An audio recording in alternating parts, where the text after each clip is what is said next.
The King of Torts by John Grisham. Retold by Chris Rice. Chapter 1. Penguin Readers Level Tequila 6. Watson. The shots that fired the bullets that entered Pumpkin's head were heard by 8 people. 3 immediately closed their windows, locked their doors, and withdrew to the safety of their small apartments. 2 others, with previous experience of incidents like this, ran away faster than the gunman himself. Another, who was digging through some garbage for cans, jumped behind a pile of boxes until the shooting stopped. 2 saw almost everything.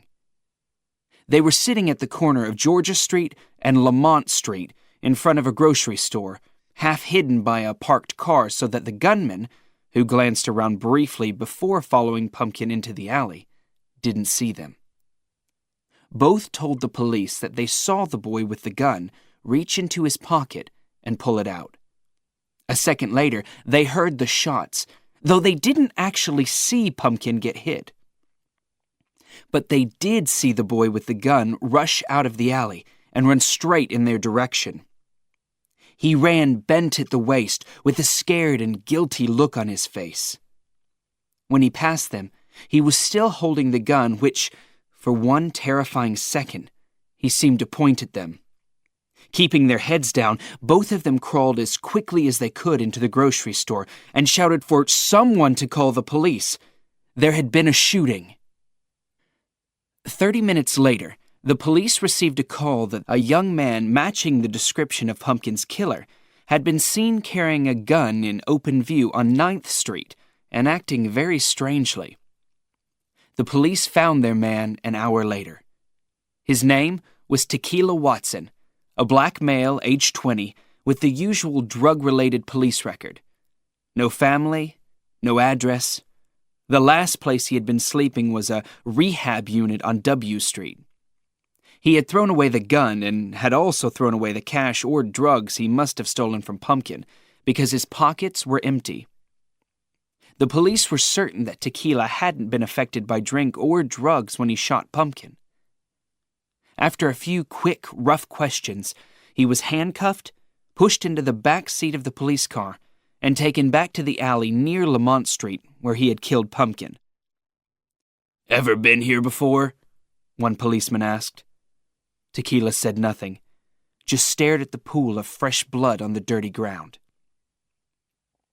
After the 2 witnesses from outside the grocery store had identified him, Tequila was pushed into the car once again and taken to jail.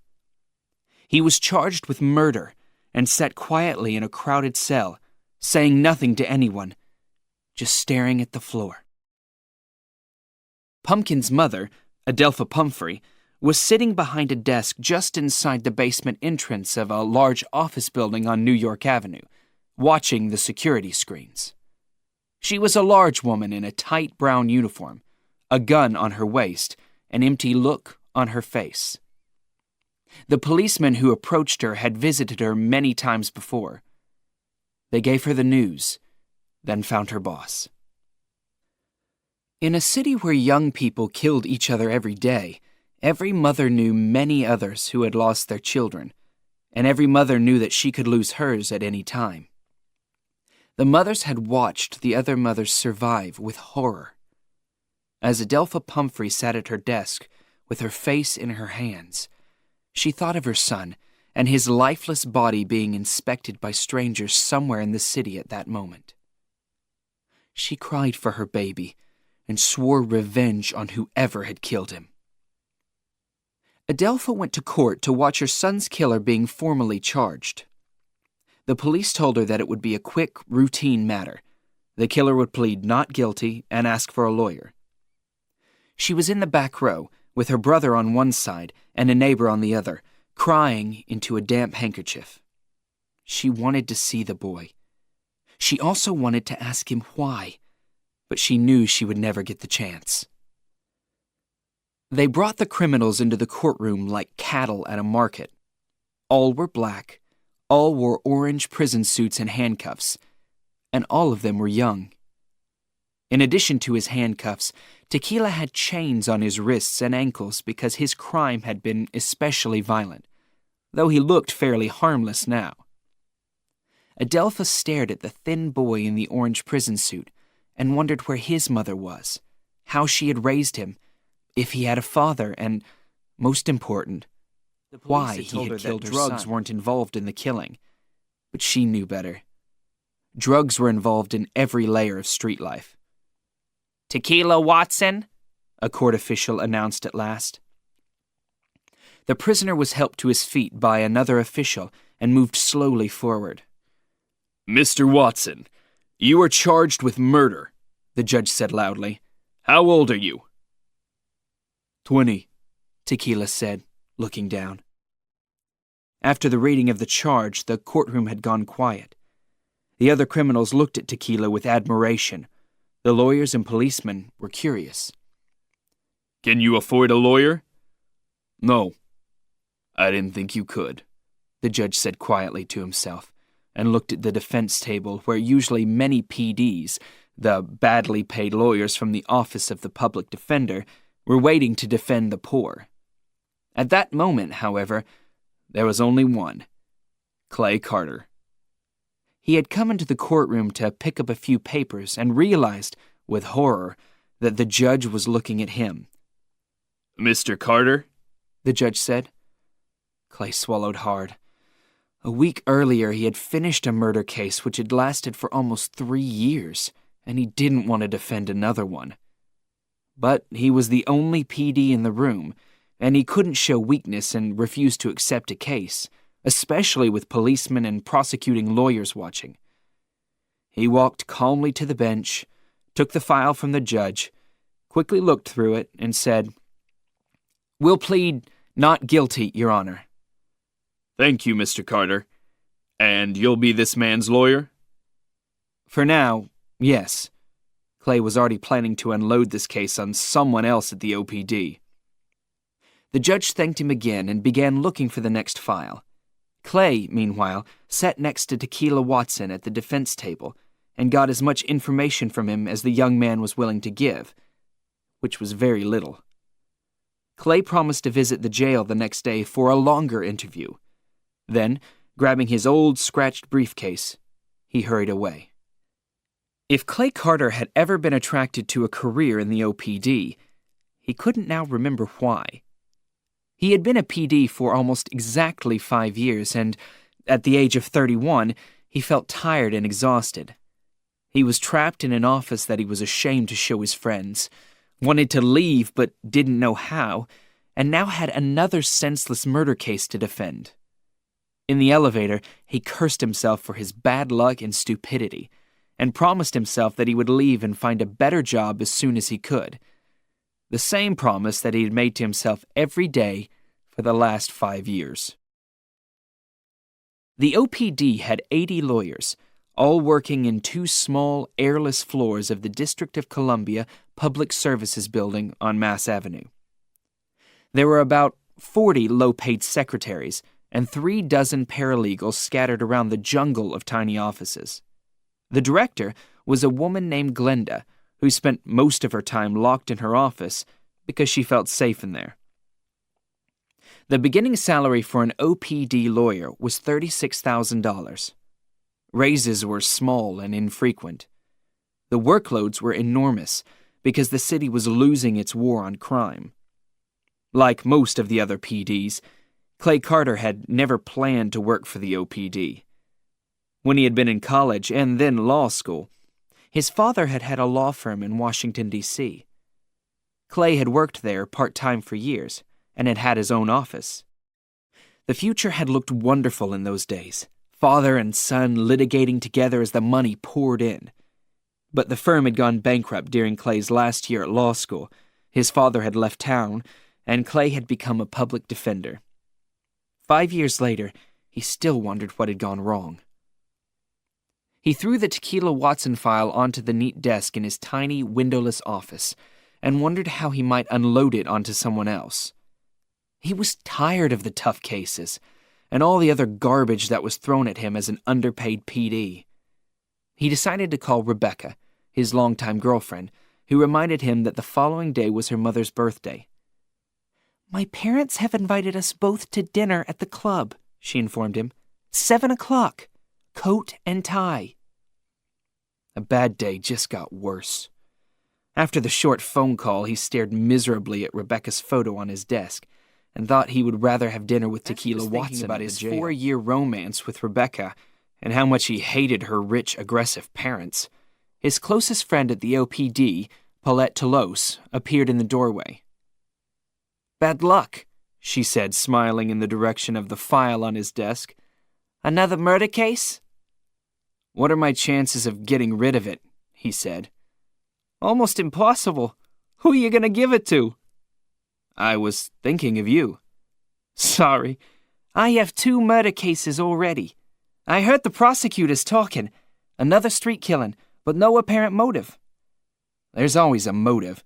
Cash, sex, drugs, a new pair of Nikes." "But the kid has no history of violence." "First impressions are seldom true, Paulette. You know that." "Jermaine got a very similar case 2 days ago. Also no apparent motive." "I hadn't heard."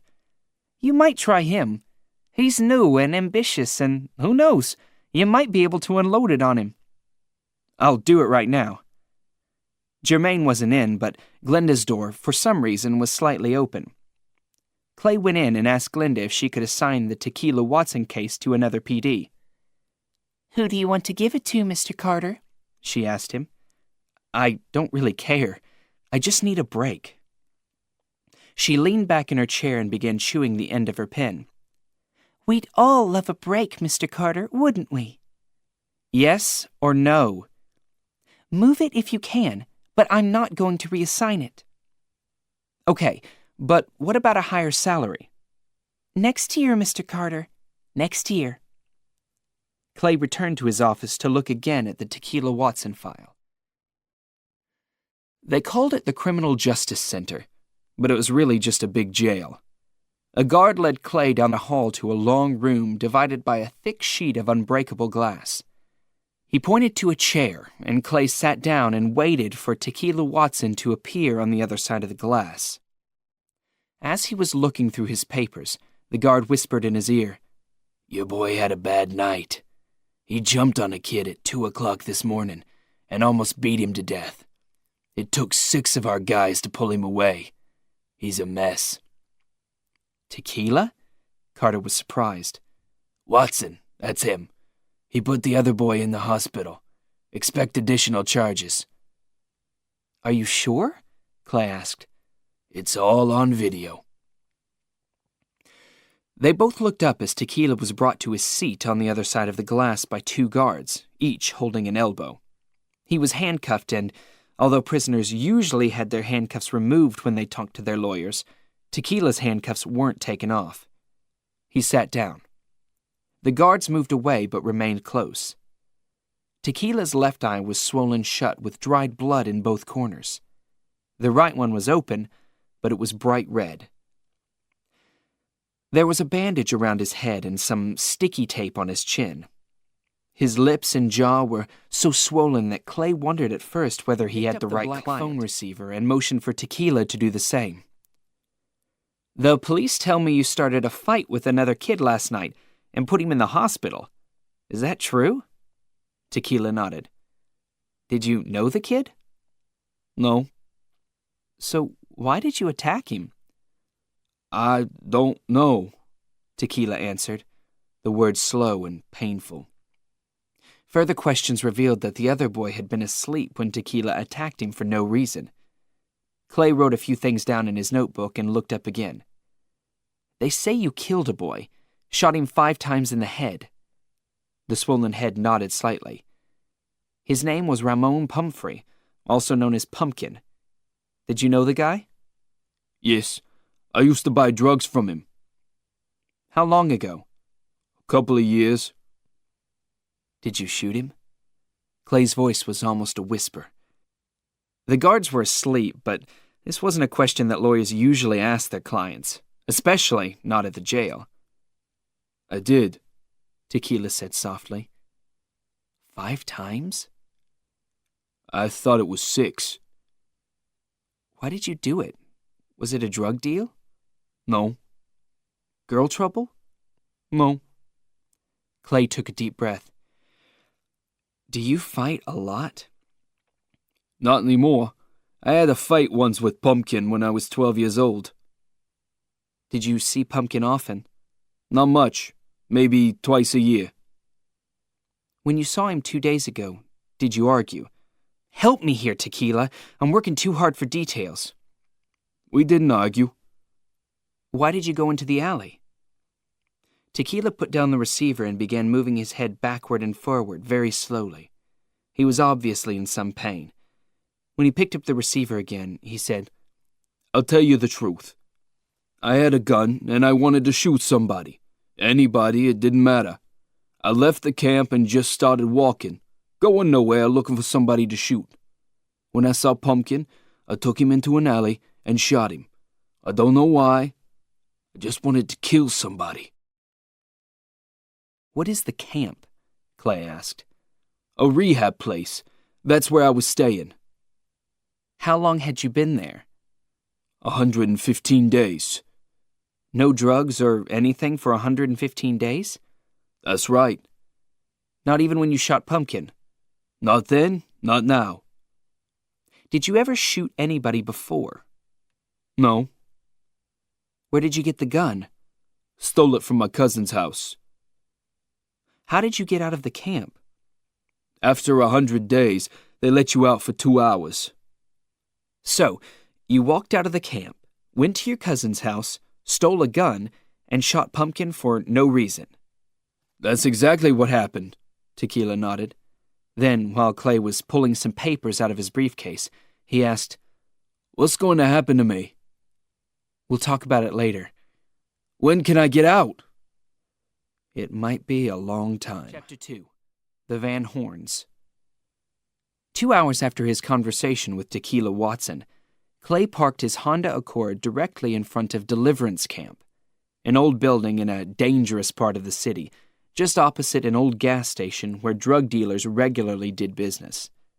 He got out and, trying to ignore the curious stares from the young toughs in the sidewalk gangs, walked toward the door.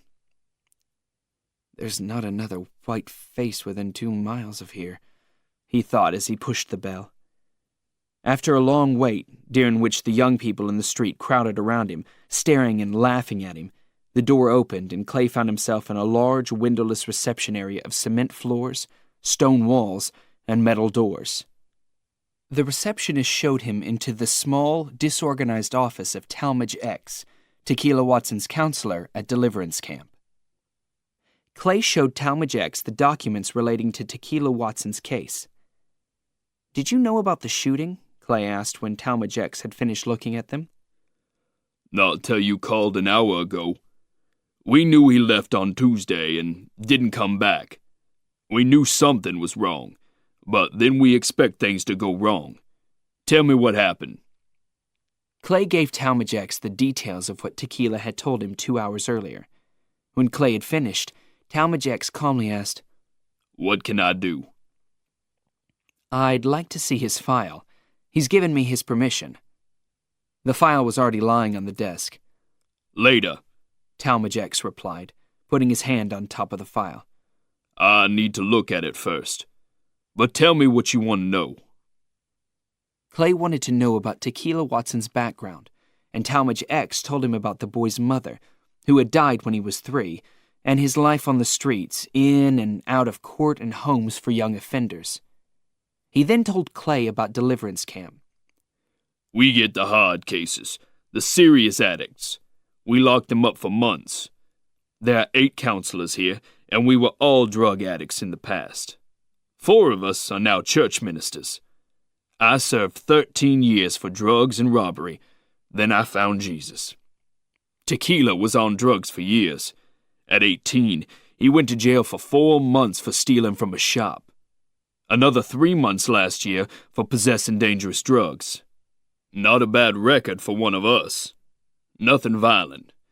But is there anything we can do to help him this time? I'm told there were at least 2 eyewitnesses.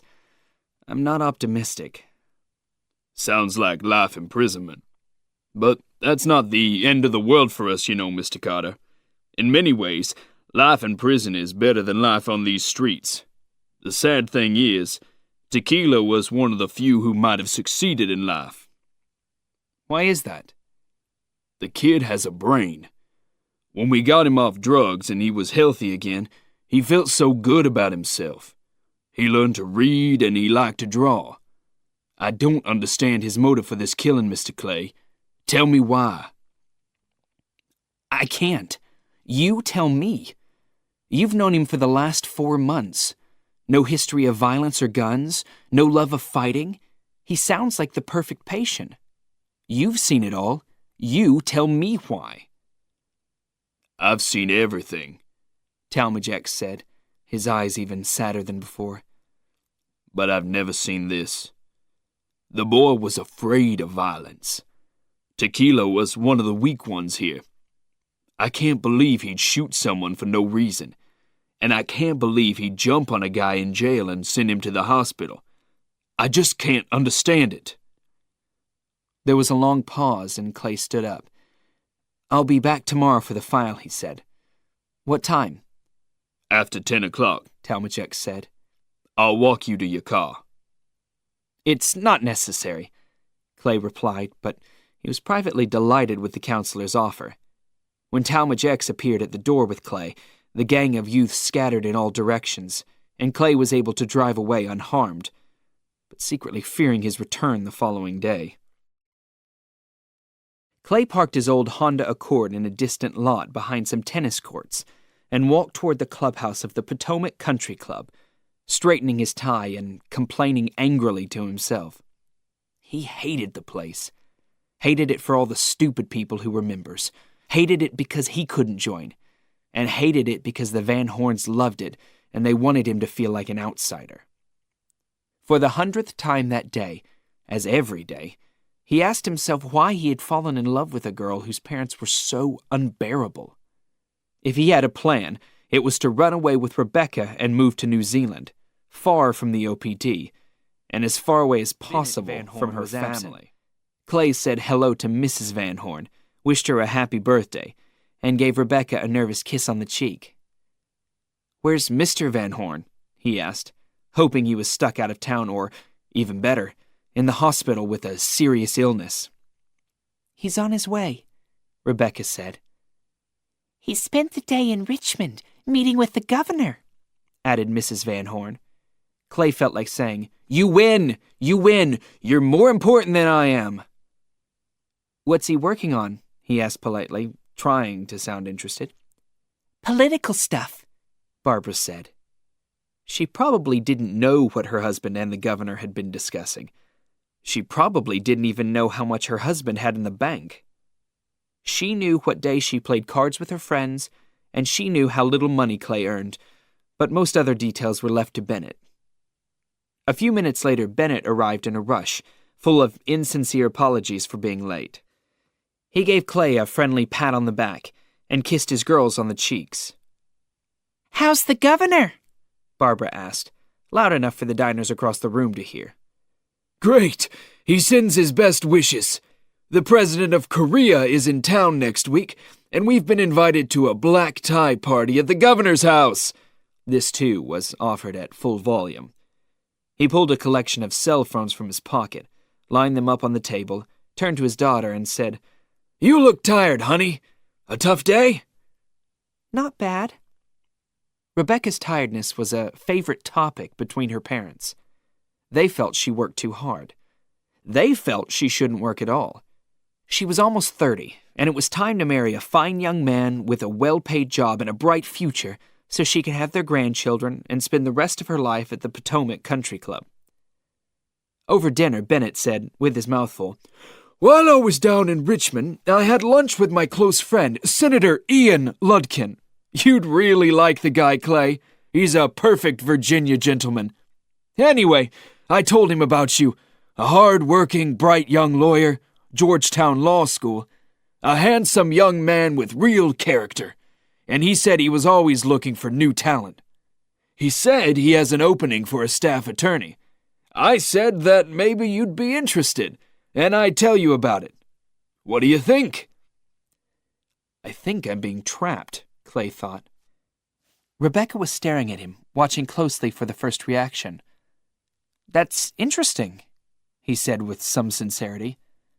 It's a great position. Fascinating work. Never a dull moment. Lots of long hours, but I told Ian you could do it easily. Do what, exactly? Clay asked. Oh, I don't know about all that lawyer stuff. But if you're interested, Ian said he'd be happy to arrange an interview. But you'll have to move quickly. A lot of young lawyers like you would really love that job. Richmond's not far away, Barbara said. A lot closer than New Zealand, Clay thought. Barbara was already planning the wedding. He couldn't understand Rebecca. Sometimes she felt trapped by her parents, but she rarely showed any desire to get away from them. Bennett used his money as a bribe to keep both his daughters close to home. Well, thanks, I guess, Clay said. The starting salary is $94,000 a year, Bennett said, lowering his voice for the first time so the other diners couldn't hear. That was more than double Clay's salary at the OPD, and the Van Horns all knew it. They loved money and never stopped thinking about how to get more of it. That's a nice salary, Clay admitted. Not a bad start, Bennett said. Ian says you'll meet the big lawyers in town. Contacts are everything. In a few years, you'll be working in corporate law. That's where all the money is, you know. Clay didn't reply. He wasn't happy with the idea that Bennett Van Horn was already planning this life for him. How can you say no? Barbara said excitedly. Don't push, Mother, Rebecca replied. Think about it. Clay and Rebecca ignored each other for the rest of the meal. The fight would come later. After dinner, Clay thanked Bennett and Barbara for the food and promised to decide quickly on the job in Richmond. When he was certain they were gone, he asked Rebecca to step into the bar for a minute. I didn't know about the job in Richmond, she began. I find that hard to believe. It seems to me the whole family has been planning this. My father's worried about you, that's all. Your father's a fool, he wanted to say. No, he's worried about you. He doesn't want you marrying a guy with no future, so he's going to manage our future for us. Maybe he's just trying to help. Why does he assume I need his help? Maybe you do. I see. Finally, the truth. You can't work at the OPD forever, Clay. You've been there for 5 years. Maybe it's time to move on. Maybe I don't want to live in Richmond. Maybe I prefer working in D.C. and don't want to be surrounded by a lot of local politicians in Richmond. Rebecca sat quietly, thinking for a minute. The truth was, she did want to stop working. She wanted a husband and family, but she couldn't admit that to Clay. I don't care, Clay, she said. Say no if you want to. Now, I'd like to go. Clay followed her out of the club, helped her into her BMW, and watched her drive away. The next day, Clay returned to D Camp to look at Tequila Watson's file, accompanied by Rodney, a career paralegal in the OPD. He felt safer with Rodney, who had grown up on the streets of D.C. and knew them well. Tequila's story was familiar and depressing. Drugs, robberies, burglaries, homes for young offenders, but there was a remarkable absence of violence in it. He had never used a weapon to commit a crime. One of Talmadge X's notes in the file read, He avoids physical violence. He seems afraid of the bigger boys, and most of the small ones, too. According to the file, Tequila behaved well during his stay in D Camp. He seemed to be getting better, but the final entry, day 115, read, Allowed out for 2 hours, did not return. Back in the OPD, Clay visited Jermaine Vance, another lawyer, in his small office and compared notes. Jermaine's client was a 24-year-old career criminal named Washad Porter, who, unlike Tequila, had a long and frightening history of violence. As a member of D.C.'s largest gang, Washad had been badly wounded twice in gun battles, and had been convicted once of attempted murder. 7 of his 24 years had been spent in jail. He had shown little interest in changing his way of life. His only attempt at rehab had been unsuccessful. He was accused of shooting 2 people 4 days before the Ramon Pumphrey killing. One of the 2 was killed immediately. The other was seriously wounded. Washad had spent 6 months at Clean Streets, a rehab center similar to D Camp. Jermaine's conversation with Washad's counselor had been very similar to Clay's with Talmadge X. Washad had improved, was a perfect patient, was in good health, was doing well without any drugs, and hadn't had any problems for 4 months. He was released from Clean Streets in April, and the next day he shot 2 men with a stolen gun. Jermaine had talked to Washad once, very briefly, in the courtroom while he was being formally charged. "He was in a state of shock," Jermaine told Clay. "He had a blank look on his face and kept telling me that he couldn't believe he'd shoot anybody. He said that was the old Washad, not the new one." Later that same day, Bennett Van Horn answered one of his cell phones. He was in the men's lounge at the Potomac Country Club, whiskey in his hand, playing a game of cards with his friends. "Clay, how are you?" he said, as if they hadn't seen each other for months. "Fine, Mr. Van Horn, and you?" "Great. I enjoyed dinner last night." "Oh, yes, it was really nice. Always a pleasure," Clay lied. "What can I do for you, son?" "Well, I want you to understand that I appreciate your efforts to get me that job in Richmond." A pause as Clay swallowed hard. "But truthfully, Mr. Van Horn, I don't really want to move to Richmond. I've always lived in D.C., and this is home." "You can't be serious," Van Horn said. "Yes, I'm very serious. Thanks, but no thanks." "A big mistake, son. You just don't see the big picture, do you?" "Maybe I don't, but I'm not sure you do either." "You have a lot of pride, Clay. I like that. But you're making a big mistake. One that could have serious consequences." "What kind of consequences?" "This could really affect your future." "Well, it's my future, not yours. I'll choose my next job, and the one after that. Right now, I'm happy where I am." "You're turning your back on a huge increase in salary, Clay. More money, better work. Wake up, boy!" "I'm not going to argue, Mr. Van Horn. I called to say no."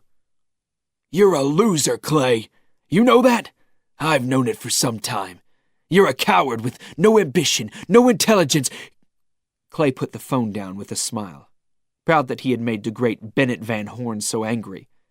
He had given him a clear message that he wouldn't be pushed around by stupid rich people like him. He would deal with Rebecca later, and it wouldn't be pleasant. After an unsuccessful day of trying to discover more about Tequila Watson and Washad Porter, Clay met Rebecca for a drink at Abe's Place, the bar in D.C. where they had first met 4 years earlier. Rebecca was quiet, but coldly determined. "I talked to my father," she began. "Why didn't you tell me you weren't taking the job in Richmond?" "Your father called me a loser. Is that what you think, too?" "I have my doubts." Clay took another drink. This was, in his opinion, almost certainly the end of the relationship, but he didn't want to say anything to hurt her. "What do you want, Rebecca? Do you want to end it?" "I think so," she said, and her eyes immediately filled with tears. "Is there someone else?" "No, it's just that you're going nowhere, Clay," she said. "You're smart and talented, but you have no ambition." "That's nice to know. A few hours ago, according to your father, I was a cowardly loser." "Are you trying to be funny?" "Why not, Rebecca? Why not have a laugh? It's finished, let's face it. We love each other, but I'm a loser who's going nowhere. That's your problem. My problem is your parents. They'll destroy the poor guy you eventually marry." "The poor guy I marry?" Rebecca's eyes flashed angrily. "Calm down. Listen, I'll make you an offer. Let's get married now. We'll leave our jobs, have a quick secret wedding, sell everything, and fly somewhere far away from here, like the West Coast, and live on love. Then what? Then we'll find jobs and start a family. We won't tell your parents anything. But if they find us, we'll change our names and move to Canada." They both laughed, but the light-hearted moment passed quickly. Briefly, they were reminded of why they loved each other and of how much they enjoyed their time together. There had always been much more laughter than sadness, but things were changing now. Rebecca finished her drink, then she leaned forward and stared Clay directly in the eyes. Clay, I really need a break. Let's meet in 30 days and discuss it again. Okay, we'll meet in a month, but I don't expect to change. This is the end, Clay. You go your way, and I'll go mine. With those words, Rebecca picked up her purse and jumped to her feet. Clay didn't watch her leave, and Rebecca didn't look back. Chapter 3. Tarvan. Clay shared a small 2-bedroom apartment with Jonah, an old friend from law school who now sold computers part-time, but still earned more money than Clay. The morning after the breakup with Rebecca, Clay was having breakfast and reading the newspaper when the phone rang. He smiled and thought, "It's her. She wants me back already." But it wasn't Rebecca. "Mr. Clay Carter?" a strange male voice said. "Speaking." "Mr. Carter, my name is Max Pace. I work for law firms in Washington and New York. Your name has caught our attention, and I have 2 very attractive offers that might interest you. Could we meet today?" Sure, Clay agreed, speechless with surprise. "Good. Let's meet at the Willard Hotel at noon." "Noon's fine," Clay said, staring at a pile of dirty dishes in the sink.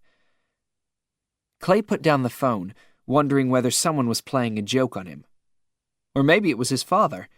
He had once been a successful lawyer, and although he no longer practiced law, he still had contacts. Maybe he was trying to help his son. Clay left at 11:30 and, at the Willard Hotel, was shown up to a room on the 9th floor. The door opened and Max Pace said hello with a businesslike smile. He was in his mid-40s and everything about him, his wavy hair, mustache, jeans, t-shirt, boots, was black. It wasn't exactly the normal business look that Clay had been expecting. "Thanks for coming," Max said as they walked into a large, bright, luxuriously decorated room. After admiring the view from the window and discussing the economy and sports results for a few minutes, Clay said, "Tell me something about these 2 firms." "They don't exist," Max said. "I admit I lied to you, but I promise that I won't lie to you again." "Who are you?" "I get hired by big companies to solve difficult problems for them. If they make a big mistake and realize their mistake before the lawyers do, they hire me to quietly clean up their mess and, hopefully, save them a lot of money. A large company has made a big mistake, and I've been hired to help them." "Which company?" "I can't tell you my client's name, I'm afraid. If we reach an agreement, I can tell you much more. Here's the story. My client is a multinational company that sells pharmaceuticals. You'll recognize the name. It's an old, well-respected company that makes a wide range of products, from ordinary medicines to complex drugs that will fight cancer and other serious illnesses. About 2 years ago, it produced a drug that might cure serious drug addiction. Let's call this wonder drug Tarvan. It was discovered by mistake and was quickly used on animals in laboratories. The results were amazing, but it wasn't enough to test it only on animals." "They needed humans," Clay said. "Yes. Tarvan seemed an important discovery, and the business people in the company were getting very excited. Imagine, if you take 1 pill a day for 90 days, your addiction to dangerous drugs disappears completely. After that, if you take Tarvan once every 2 days, you're free of the desire for dangerous drugs for life. Almost an immediate cure for millions of addicts. Think of the profits.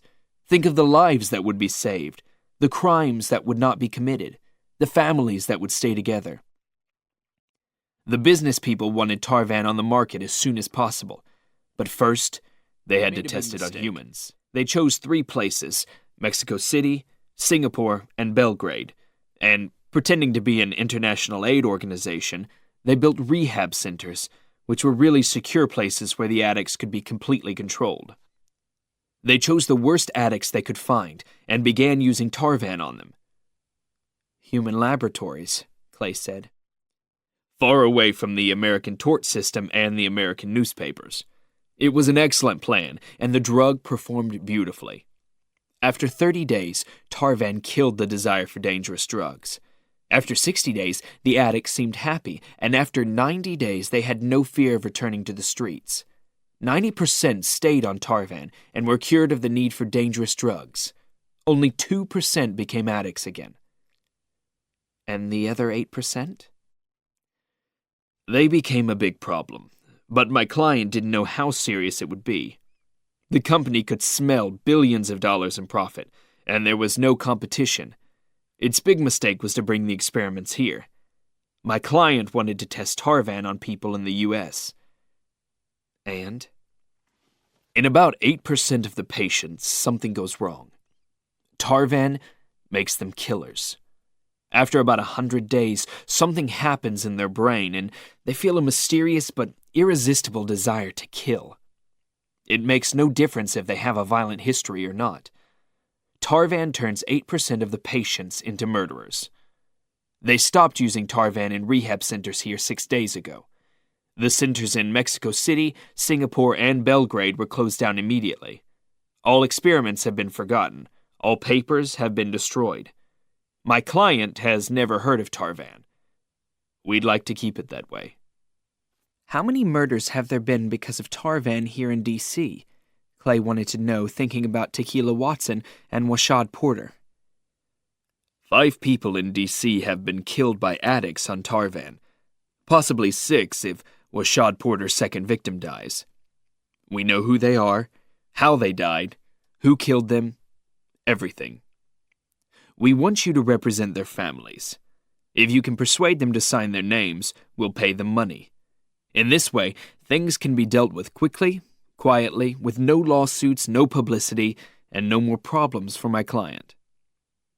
Why would the families hire me? Because they don't know that they have a legal case. They think that their loved ones were ordinary victims of street violence. They'll hire you because you'll go to them, tell them that they have a case, and say you can get $4 million in a very quick, secret settlement. Also, you're the only lawyer who's getting close to discovering the truth about Tarvan. If another lawyer finds out about it, there could be a trial. If that happened, my client would lose much more money, and the bad publicity would probably destroy the company. Believe me, Clay, the company knows it's done something bad. It wants to correct it, but it also wants to limit its damages. It would be easy to take your client to court and get more money. The case would be very hard to prove, Clay, because there's no evidence. The counselors at DeCamp and Clean Streets didn't know they were using Tarvan. All the paperwork's been destroyed. The authorities have never heard of Tarvan. And the company would hire the best lawyers in town to defend itself. Litigation would be war because my client is so guilty. $4 million for each victim, Clay said thoughtfully. That's $24 million. Add $10 million for the lawyer, Clay. That would be you. $10 million? You must be joking. We're serious, Clay. A total of $34 million. And I can write the checks immediately. I need to go for a walk. Would you like some lunch? Clay walked the streets of thanks. Washington, D.C., thinking about the offer. 1 minute, he hated the big pharmaceutical company for doing dangerous experiments on the weakest people it could find. The next minute, he thought about the money. With $10 million, he could marry Rebecca and be free of her family forever. After 2 hours thinking about things, he walked into a cafe and saw Max Pace, sitting alone, drinking lemonade, waiting. Did you follow me? Of course. Would you like something to drink? No. What would happen if I represented the Pumphrey family? That case would be worth more than $34 million. Max seemed ready for the questions. First, you don't know who to file a lawsuit against. You don't know who made Tarvan. Second, you don't have the money to fight with my client. Third, you'd lose the opportunity to represent all the other known plaintiffs. If you don't say yes quickly, I'll go to the next lawyer on my list with the same offer. I want this whole business finished in 30 days. I could go to a big tort firm. Yes, but that would give you more problems. First, you'd lose half your fee. Second, the whole business would take 5 years. Third, there's no guarantee that even the biggest tort firm in the country would win the case. The truth may never be known. It should be known. Maybe, but I don't care. My job is to silence this thing, to compensate the victims, and then forget all about it. But I'm defending Tequila Watson. How do I suddenly change sides and represent the victim? As soon as you resign from the OPD, you're free to open your own office and start accepting other cases. I don't like that answer. It's the best I have. Listen, Clay, Tequila Watson's guilty. Ramon Pumphrey is dead. You have to forget about Watson. Clay drank his iced water and thought quietly for a minute. He wasn't happy. In his opinion, big corporations should go to jail for crimes the same as ordinary criminals. But if he didn't take the case, another lawyer would. Okay, he said eventually. What's your plan? Pace pushed his lemonade to one side and leaned forward eagerly. You leave your job and start your own law firm. Rent a place and put nice furniture in it. You'll need to impress your clients. We found you a place on Connecticut Avenue. Would you like to see it?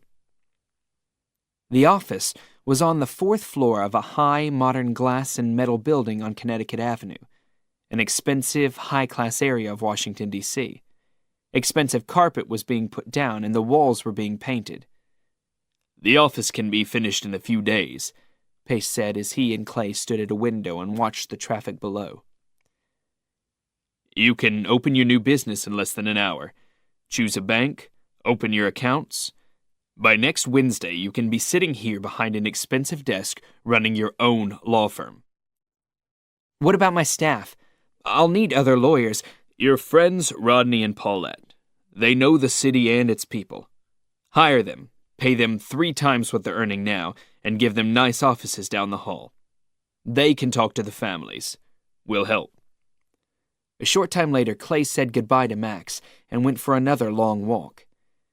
After that, he returned to his office, locked his door, and spent the last hour of the workday thinking about Max Pace's offer, trying to make up his mind. He met Max Pace for the 3rd time that day. Max talked to him about other work after the Tarvan case finished. Something much bigger, Max said. He told Clay about another pharmaceutical company which had put a bad drug on the market. No one knows it yet. Their drug is doing better than my client's drug. But my client now has reliable proof that the bad drug causes cancer. My client has been waiting for the perfect moment to attack. They're planning a class action lawsuit brought by an aggressive young attorney who possesses the right evidence. After you finish the Tarvan case in 30 days, we'll give you the file on this new case. It will be worth millions. Much more than Tarvan. Clay looked at Pace with a mixture of surprise and disbelief. Why me? He asked quietly. You were smart enough to suspect something strange about the Tequila Watson case. Eventually, you might have found out about Tarvan by yourself. We need a bright young lawyer like you, a man that we can trust. Say yes, and you will become a very big lawyer. Say no, and you'll miss the biggest opportunity of your life. I understand, but I still need time to think. You have until next Monday. The next Monday, Clay met Max Pace in a different hotel and sat down to talk business. Pace looked tired, Clay noticed, and more anxious. His smile was gone. The pressure of the Tarvan case was obviously affecting him. Washad Porter's second victim died in a hospital last night, Pace said. So we have 6 deaths caused by Tarvan. 7. There was another killing on Saturday morning. Are you sure it's a Tarvan case? We're certain. Clay made a few calculations in his notebook. Then he looked up and said, I think $5 million for each death caused by Tarvan is a better figure. Agreed. Surprised by Pace's calm acceptance of the new figure, Clay continued, And I think the attorney's fees are too low. Really? Pace smiled for the first time. $10 million isn't enough. No, I'll need at least $15 million. That's $50 million altogether. That should be enough. Pace smiled and shook Clay's hand. Agreed, he said. Congratulations. Now, there's a contract and a few rules for you to follow. Max was reaching into his briefcase. What kind of rules? First, you can never mention Tarvan to Tequila Watson, his new lawyer, or to any of the other criminal defendants involved in this affair. You have to forget about the murderers. You now represent the families of their victims. If you mention Tarvan to anyone, the deal ends and you'll lose everything I'm offering you. Clay nodded and stared at the thick contract now on the table. This is basically a secrecy agreement, Max continued, patting the documents. It's filled with dark secrets, most of which you won't even be able to tell your secretary. My client's name is never mentioned. Your new clients are getting the money, so they won't be able to ask any questions. We don't think this will be a problem, and we don't expect any moral judgment from you. Just take your money, finish the job, and everybody will be happy. Except Tequila Watson, Clay briefly thought. But soon the only thing that he thought about was the money. By the end of the day, Clay had signed the paperwork, opened a new bank account, signed a contract for his new offices on Connecticut Avenue, registered as a law firm, resigned from the OPD, persuaded Rodney to join him, and received his first payment from Max Pace. $5 million. He was already a multimillionaire. Chapter 4. Clay's first clients. Rodney Albritton, chief paralegal of the law offices of J. Clay Carter, visited Adelpha Pumphrey, who was sitting behind her basement office desk on New York Avenue, staring expressionlessly at the wall of security screens in front of her. Her son had been dead for 10 days. I'd like to talk to you for a couple of minutes, Rodney said, showing her one of his new business cards. About what? She asked, looking at him with suspicion. About your son, Ramon. I know some things about his death that you don't. I'm sorry to be talking about it, but you'll like what I have to say, and I'll be quick. Adelpha looked at him quietly for a minute. Rodney wasn't like other lawyers she had known. He was smooth, smart, and black, and she wanted to talk to someone. Meet me in the cafe upstairs in 20 minutes, she said. 20 minutes later, Rodney was sitting over a coffee talking to Adelpha. I work for a lawyer here in town, a young guy, very smart. He's discovered something about your son's death that can get you some big money. Adelpha showed no reaction, so Rodney continued. The boy that killed Ramon had just walked out of a drug treatment center where he'd been locked up for 4 months. They'd been giving him some drugs as part of his treatment. We think one of the drugs made him crazy enough to kill your son for no reason. Adelpha's eyes filled with tears, and for a moment Rodney thought she was going to cry. But then she looked at him and said, Big money? How much? More than $1 million, he said calmly. You're joking. Why would I do that? I don't know you. There's money on offer, big money. Big corporate drug money that somebody wants you to take and be quiet. What big company? Look, I've told you everything I know. My job is to meet you, tell you what's happening, and to invite you to see Mr. Carter, the lawyer I work for.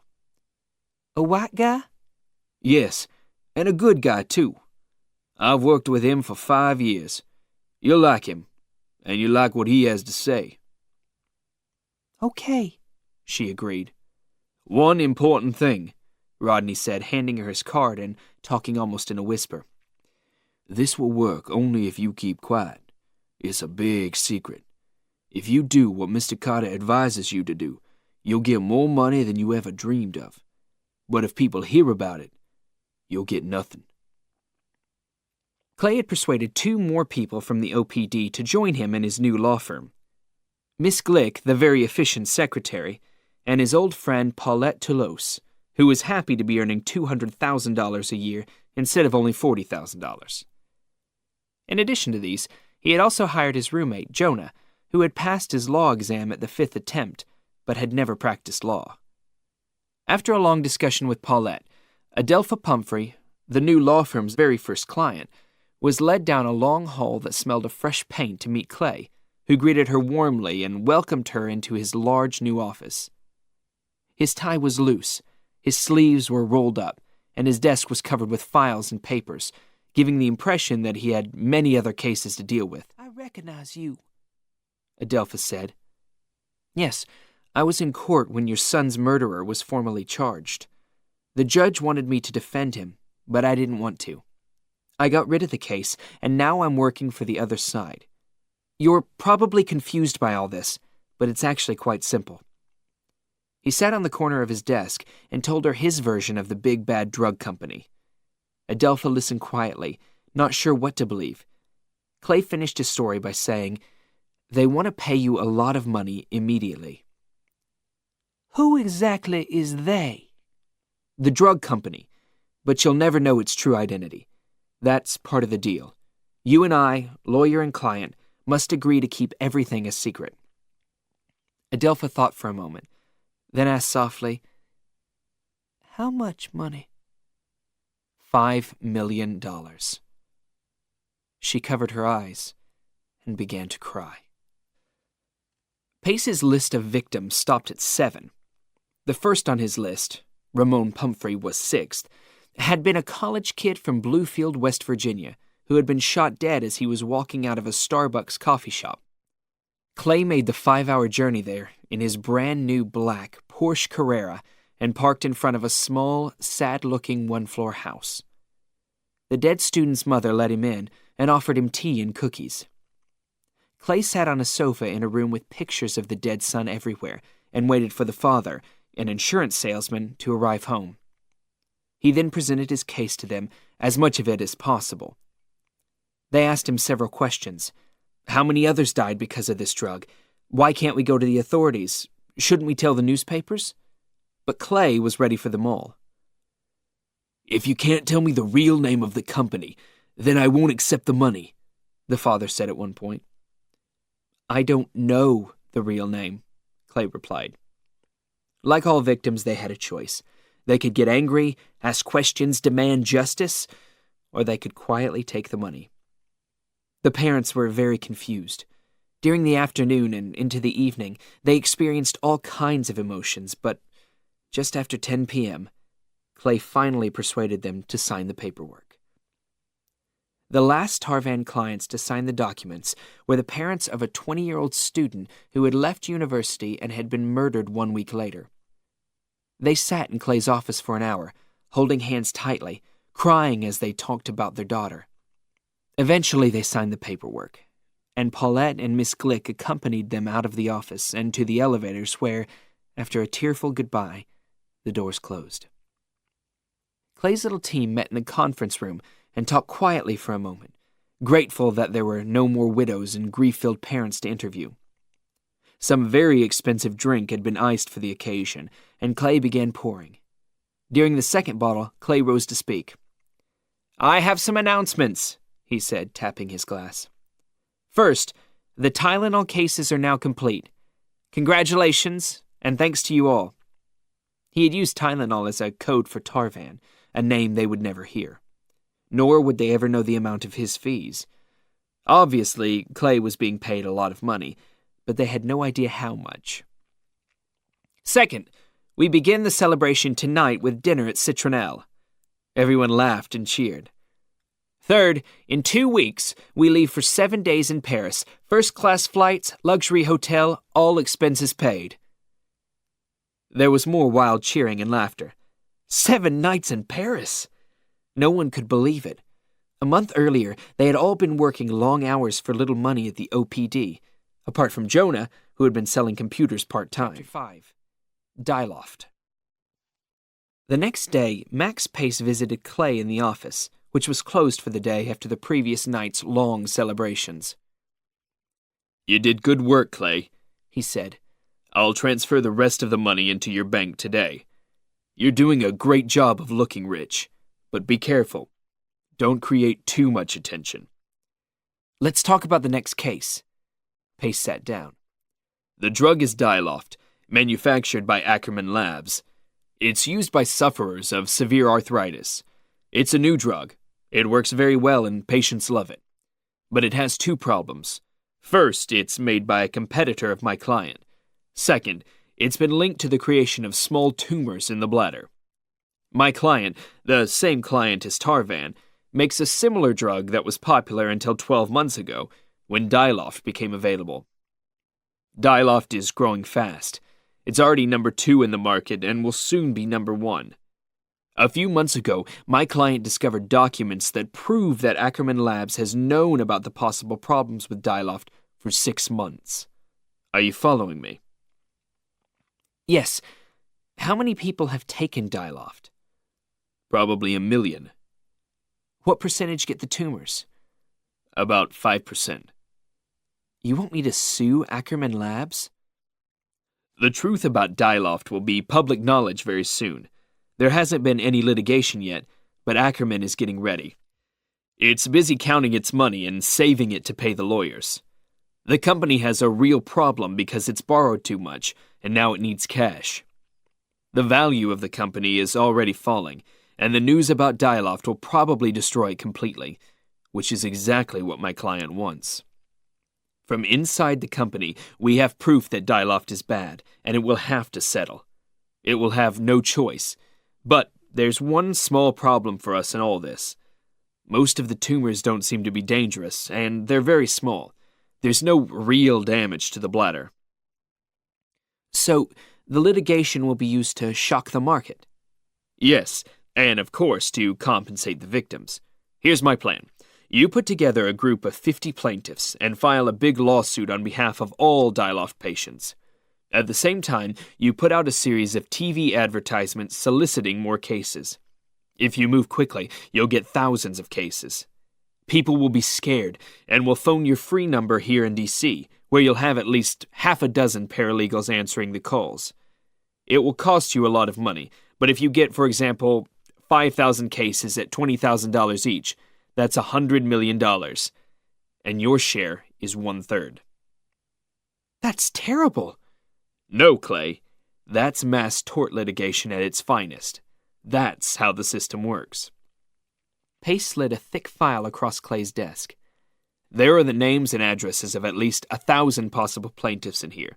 I also have the name of a company that can prepare a television advertisement, which will bring you thousands of extra clients.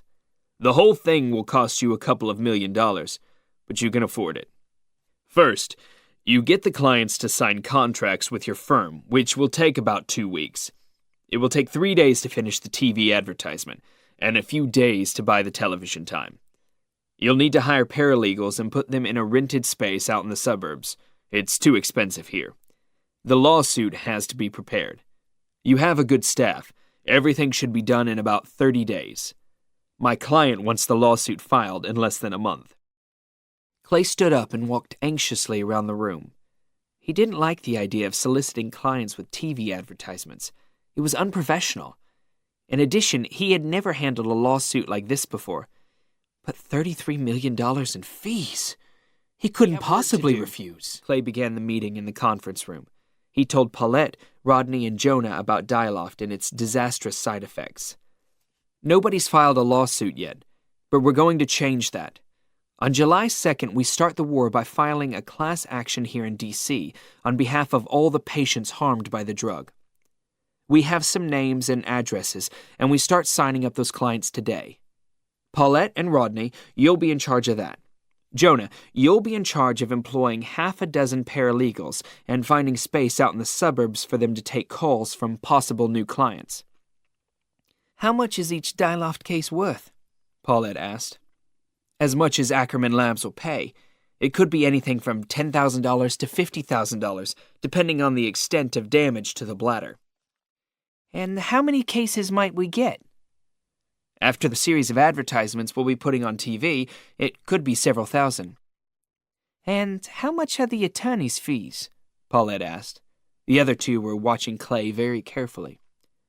1/3, he said. So, if we have 3,000 clients, for example, the firm will get $10 million?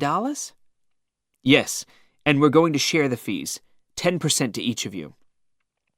So, that could mean $1 million each?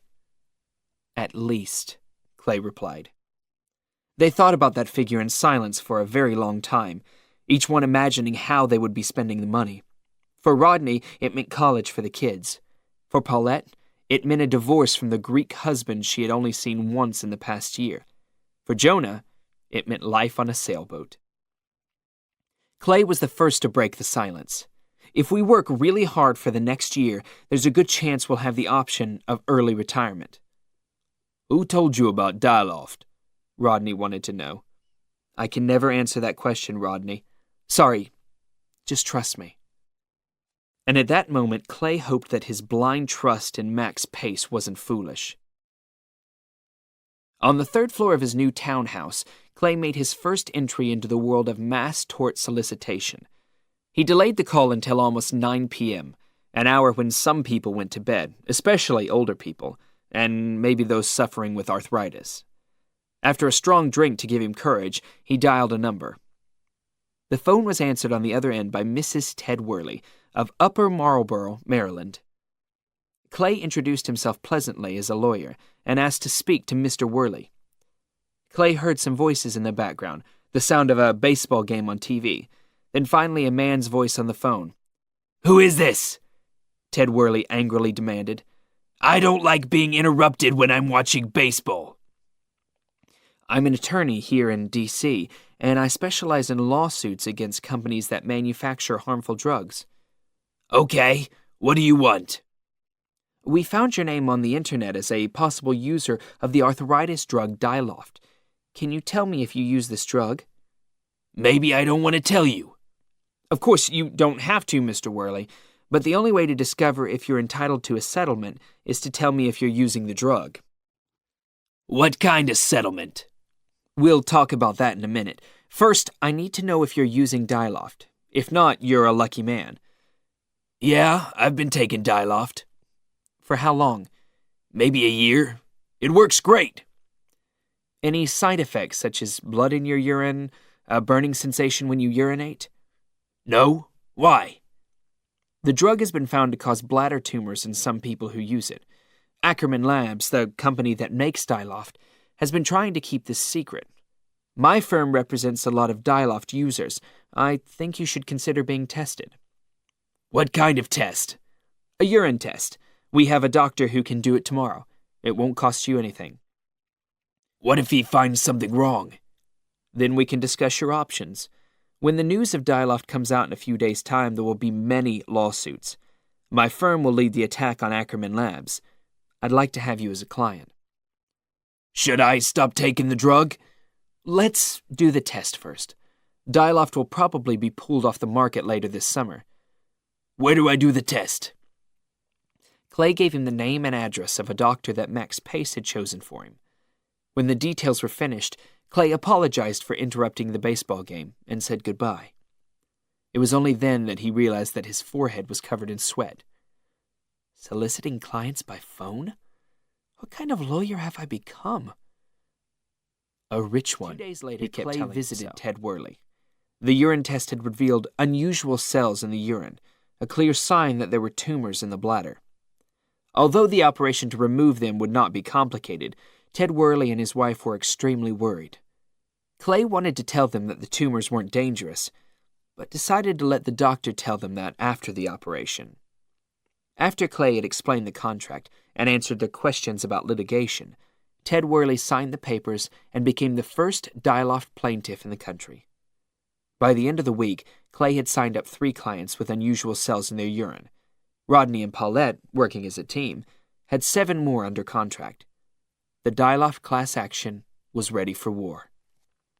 On July 1st, everyone gathered in front of the television in the conference room to watch the 15-second advertisement advising Dialoft users to call the firm and arrange a free medical test. 2 hours later, all 6 paralegals employed for this job were busy answering calls. At 9 the next morning, Clay received an urgent phone call from the Ackerman Labs attorney. He ordered Clay to stop running the advertisements immediately. The conversation was short and angry, and when it was ended, Clay sent Rodney to the attorney's office with a copy of the 20-page lawsuit against Ackerman Labs. Later that day, Max Pace visited Clay. "I filed the lawsuit," Clay told him. "We've created a lot of excitement. Their lawyers have already called, and I sent them a copy of the lawsuit." Good. They know they're in big trouble. This is a lawyer's dream, Clay. Enjoy the moment. "If you were Ackerman's lawyer," Clay asked, "what would you do next?" "I'd deny everything. Blame it on the greedy trial lawyers. Defend my drug. My first aim would be to protect the price of shares in the company. I'd get the chief executive officer on television to say all the right things. I'd get the lawyers to prepare an organized defense. I'd get the salespeople to persuade the doctors that the drug is okay. Then, I'd have a serious talk with Ackerman Labs. If I found out there were real problems with the drug, I'd calculate how much a settlement would cost. You never go to trial with a bad drug because you can't control the costs. So, if I were Ackerman's lawyer, I'd settle for about $1 billion. And I'd do it fast." "Will Ackerman do it fast?" "They haven't hired me, so they're not very bright. They prefer to do it the old-fashioned way. They rely on lawyers who, of course, have no interest in quick settlements." "So, no quick settlement?" "You filed the lawsuit less than an hour ago. Relax." "I know, but all that money you just gave me is going very quickly." "Relax. In a year's time, you'll be even richer." The following morning, the Times and the Post printed brief stories of the Dialoft class action on the front pages of their business sections. Both mentioned Clay's name. Both noted that the price of Ackerman Labs shares was falling fast. A photograph of Clay and his team appeared in the Wall Street Journal.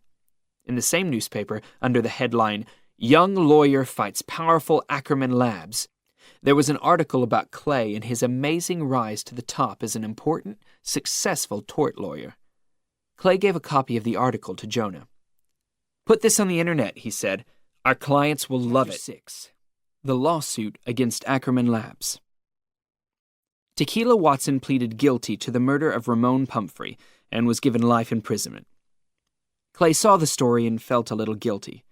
He owed something to Tequila, but he wasn't sure what. There was no way of compensating his former client. He tried to tell himself that Tequila would probably have spent the rest of his life in prison anyway, with or without Tarvan, but this didn't make Clay feel any better. The truth was, he had taken the cash and buried the truth.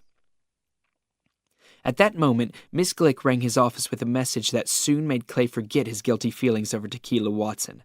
Patton French, the most successful tort lawyer in the country, wanted to talk to him.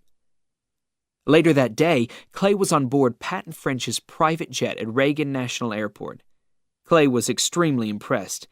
The inside of the jet was more like a 5-star hotel. French shook Clay's hand and invited him to sit as the plane took off for New York. "I was thinking about suing Ackerman 2 months ago," French informed him, "but you did it first. However, I think we can do business together. There's a lot of money out there." Then, noticing Clay's undisguised admiration for the inside of the plane, he said, "Do you have a jet yet?" "No," Clay replied, feeling suddenly inadequate. "It won't be long, son. A top lawyer can't live without his own jet." After congratulating Clay again on his lawsuit against Dialoft, French made him an offer. "Soon I'll have as many Dialoft cases as you. Now that you've opened the door, there will be hundreds of lawyers chasing these cases. You and I can control the litigation if we move your lawsuit from D.C. to my home territory in Mississippi. If we join your cases with mine in one enormous class action, Ackerman Labs will be frightened beyond all imagination." Clay's head was spinning with doubts and questions. "I'm listening," he said quietly. "You keep your cases, I'll keep mine. As more cases come in, we'll form a plaintiff's guidance committee. I'll be the chairman. You'll be on the committee because you filed your lawsuit first. We'll keep the Dyloff litigation organized. I've done it dozens of times. The committee gives us control. We'll start discussing things with Ackerman very soon. I know their lawyers. If your inside information is as strong as you say, we'll push hard for an early settlement." "How early?" "That depends on several things. How many cases are really out there? How quickly can we sign them up? How many other lawyers file lawsuits? And very important, how severe is the damage to our clients?" "Not very severe. Very few of the tumors are dangerous." French thought for a moment, then said, "That's good. It's better for our clients because they're not as sick as they could be, and better for us because the settlements will come faster. The important thing is for us to get as many cases as we can. The more cases we get, the more control we have over the class action. More cases, more fees." "I understand," Clay said. After further discussions with French in New York about the financial details of the lawsuit, French was going to provide another $1 million for medical tests. Clay was going to double his spending on advertising. Both agreed that they would take 40% of the final settlement, plus expenses. Clay telephoned Max Pace for his advice. Max was enthusiastic. "Do it," he said, "and read the New York Times tomorrow morning. There's a big story about Dyloff. The first medical report has been published. Ackerman Labs won't be happy at all." Clay met French for dinner in a top Manhattan restaurant, signed the contract that French had prepared, and agreed to let French file the class action against Ackerman Labs in Biloxi, Mississippi. The next day, Clay got up early and read the news of the first medical reports on Dyloff. Bladder tumors had been found in 6% of those who had used Dyloff for more than a year. Some doctors had already decided to stop using the drug. Ackerman Labs offered a weak denial, blaming greedy trial lawyers for exaggerating the news. Ackerman's shares had fallen to $32.50. By the time Clay returned to his office later that day, Ackerman's shares were at $28. The first person he met in his office was Jonah. "We were here until midnight last night," Jonah said. "It's crazy." "It's going to get crazier," Clay replied. "We're doubling the TV ads. Hire some more paralegals." Jonah started to leave, but stopped at the door. "What is it?" Clay asked. "Do you know what you're doing? You're spending money faster than anyone can count it. What if something goes wrong?" "Are you worried?" "We're all a little worried, okay?" "I'll be honest with you," Clay said, sitting on the corner of his desk. "We're taking a huge gamble, and I've never done this kind of thing before. If we win, we make a lot of money. If we lose, we're still in business. We won't be rich, that's all." Pat and French called late in the afternoon and reported that the class action against Ackerman Labs, which had been changed to include his Mississippi plaintiffs, had been filed in a state court in Biloxi. "I'll close the lawsuit here tomorrow," Clay said, hoping that he was doing the right thing. Ackerman Labs shares fell to $26.25. Clay, who, on Max Pace's advice, had sold his own Ackerman shares a few days earlier, before they had started to fall, would make a profit of $1,625,000 if he bought them back now. But he decided to wait. After news of the Biloxi lawsuit reached the papers, Ackerman's shares would be even cheaper. As more medical studies about Dyloff were published, the government drugs agency finally ordered that the drug should be taken off the market. The threat of tumors had persuaded almost all Dyloff users to contact a lawyer. Pat and French had never seen a mass tort class action come together so beautifully. He succeeded in persuading other lawyers who were filing lawsuits against Ackerman Labs to join his lawsuit in Biloxi. In mid-August, French chaired a meeting of the Dyloff Plaintiffs' Guidance Committee at his enormous ranch in Idaho. There, Clay met some of the richest lawyers in America, and they were all eager to meet him. They wanted to know how he had discovered the Dyloff case, but he refused to tell them. French told everybody that he had had private meetings with Ackerman Labs lawyers, and they had told him that Ackerman wanted to settle quickly, otherwise the company wouldn't survive. All French's talk centered on how much money Ackerman were willing to pay, and how much all the lawyers would receive. He said nothing, Clay noticed, about the clients. In 60 days' time, there would be a settlement conference with Ackerman Labs. Dyloff looked as if it would be the quickest settlement in mass tort history, and the lawyers could already smell the money. Clay's firm had hired 2 more lawyers and now had 10 paralegals, none of whom had more than 3 months' experience, except for Rodney. There were 3,320 new Dyloff cases, each of which needed immediate attention. "They want someone to talk to," Jonah complained, "and we don't have enough people to talk to them. I'm afraid we'll be losing clients very soon." "How many more staff do we need?" Clay asked. "At least 10, Jonas said. "Maybe more later. And we also need to hire a doctor for a year, someone to organize the tests and medical evidence.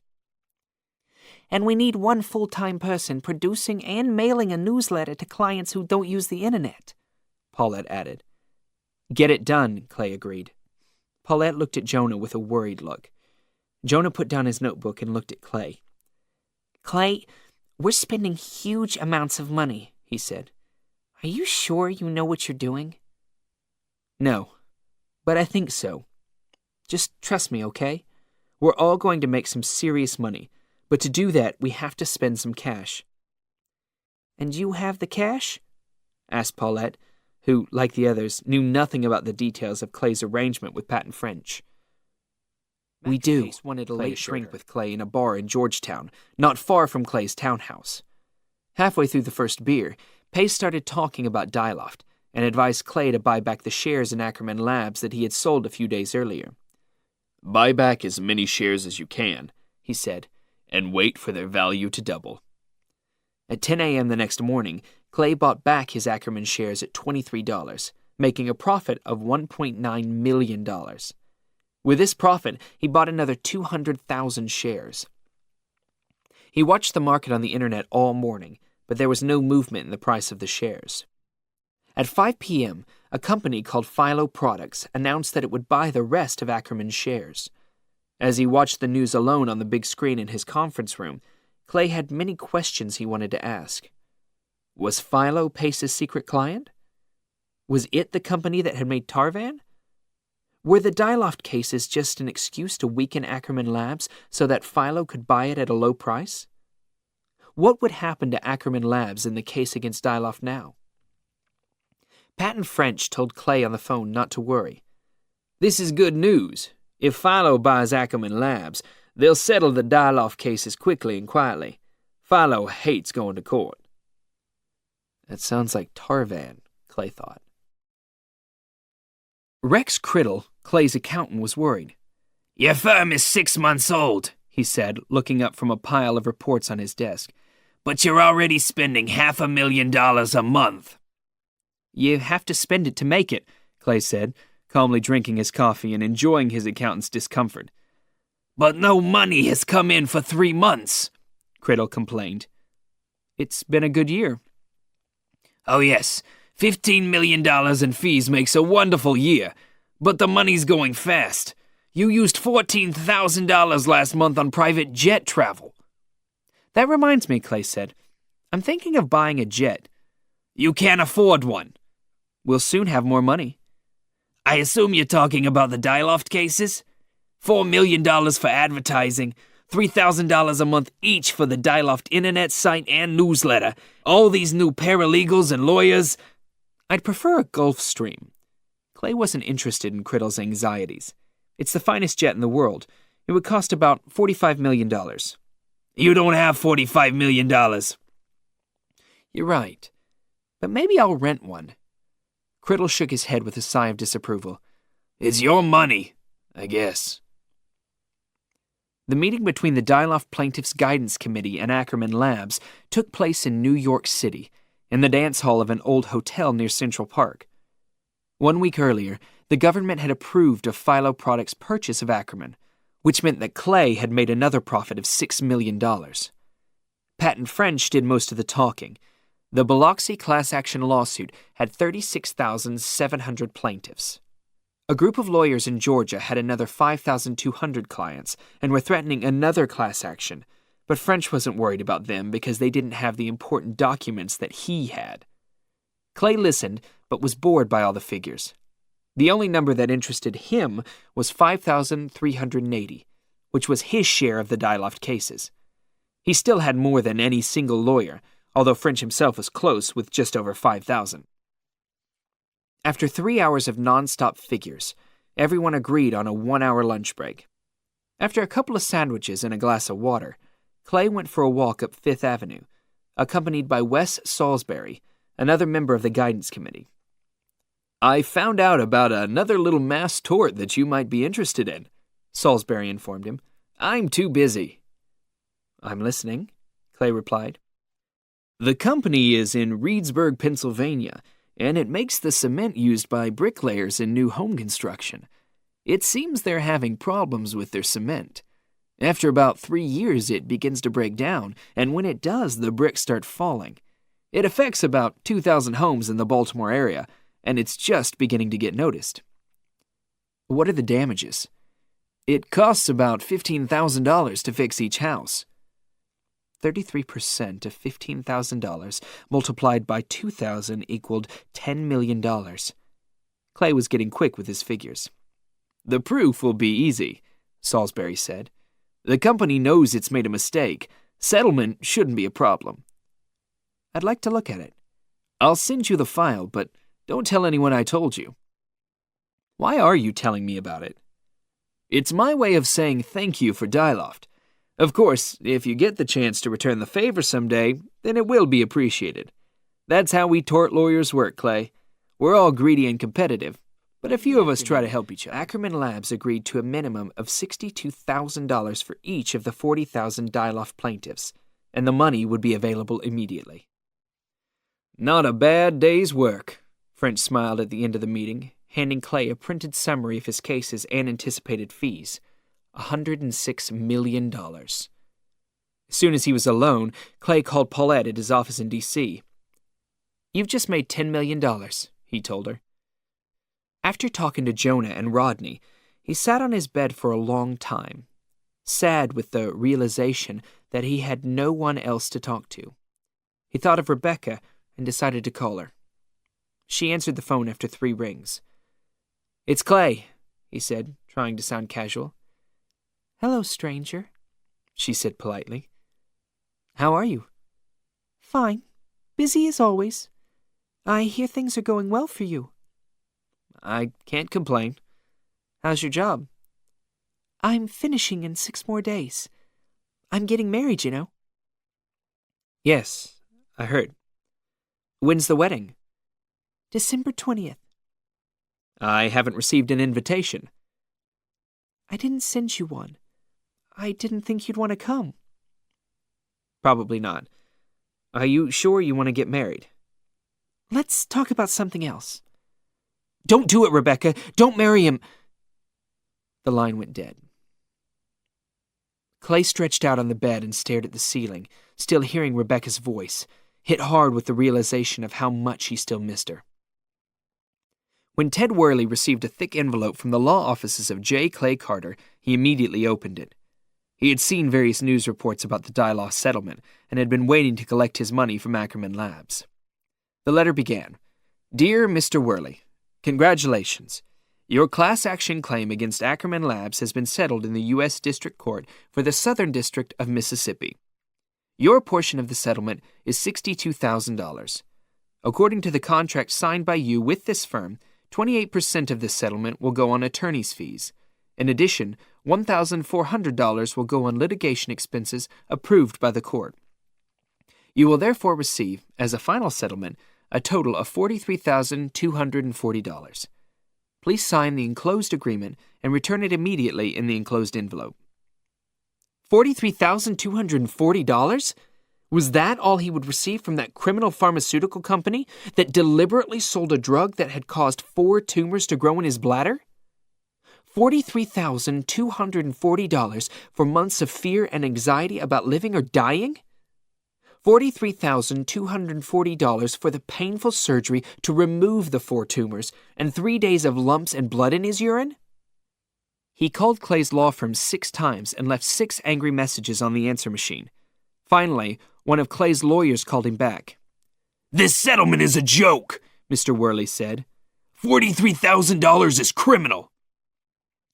Your settlement is $62,000, Mr. Worley, the young attorney said. I'm getting 43. No, you're getting 62. You agreed to give 1/3 to your attorney, without whom you would be getting nothing.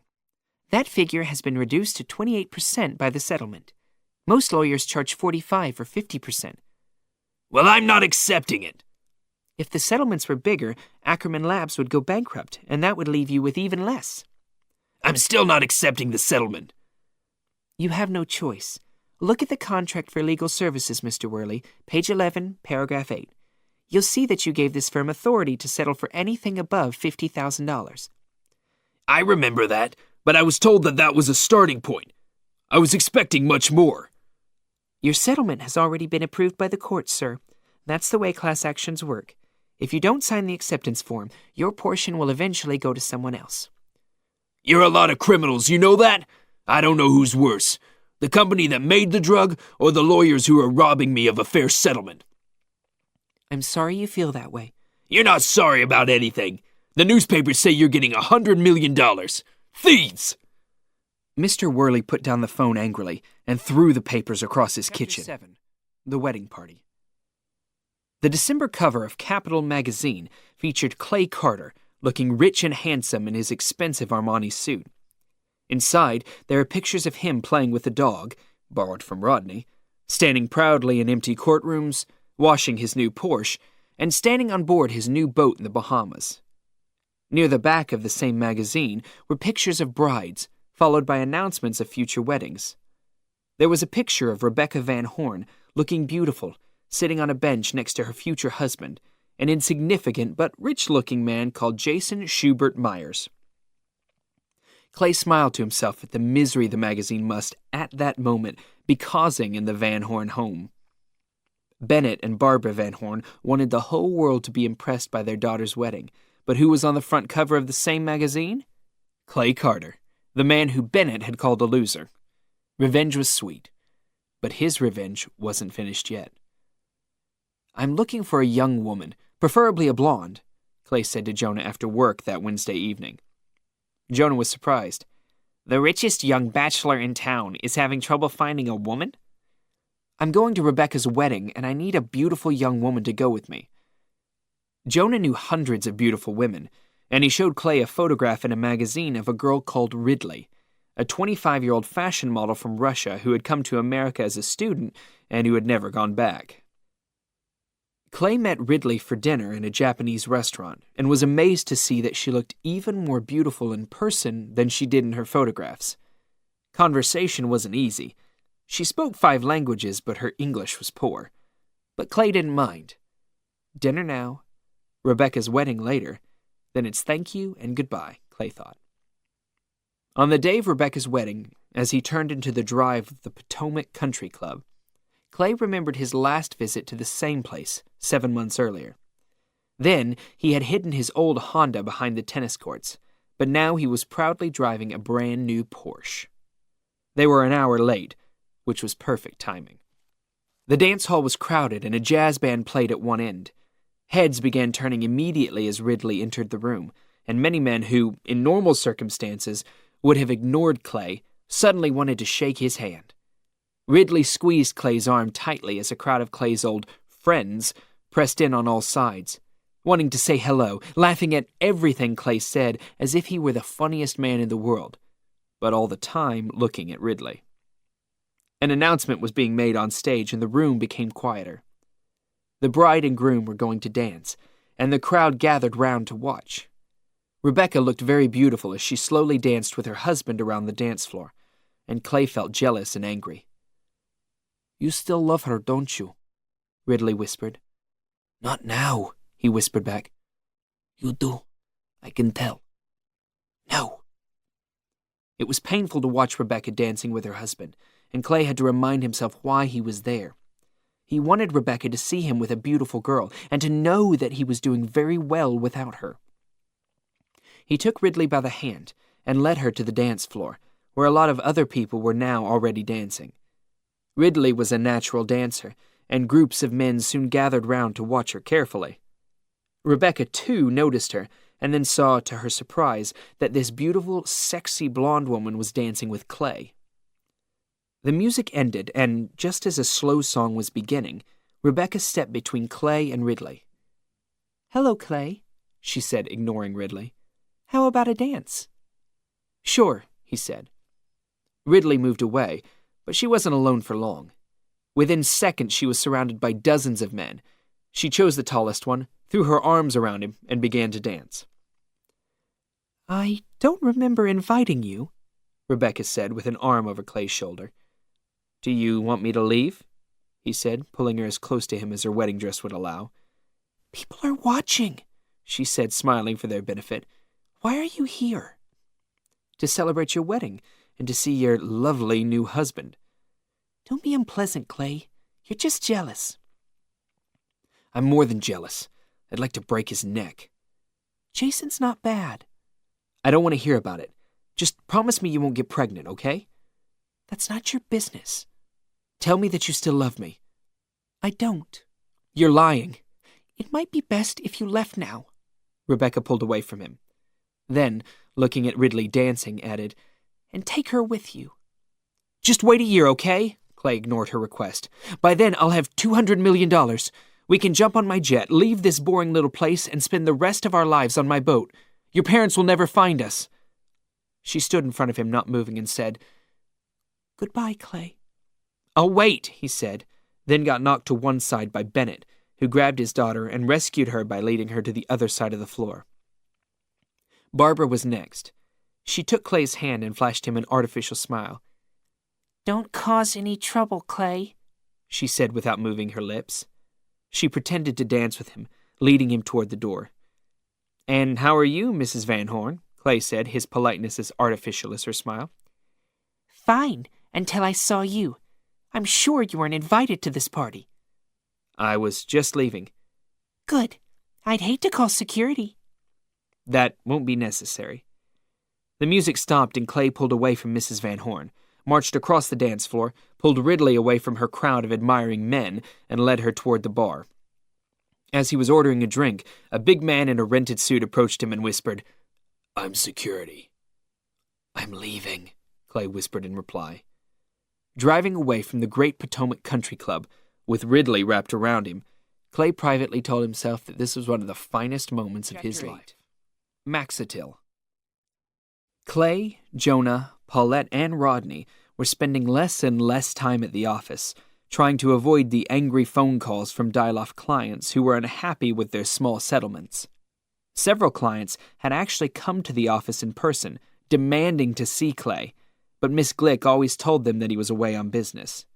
Usually, Clay was hiding in his office with the door locked. After one particularly bad day, he called Patton French for advice.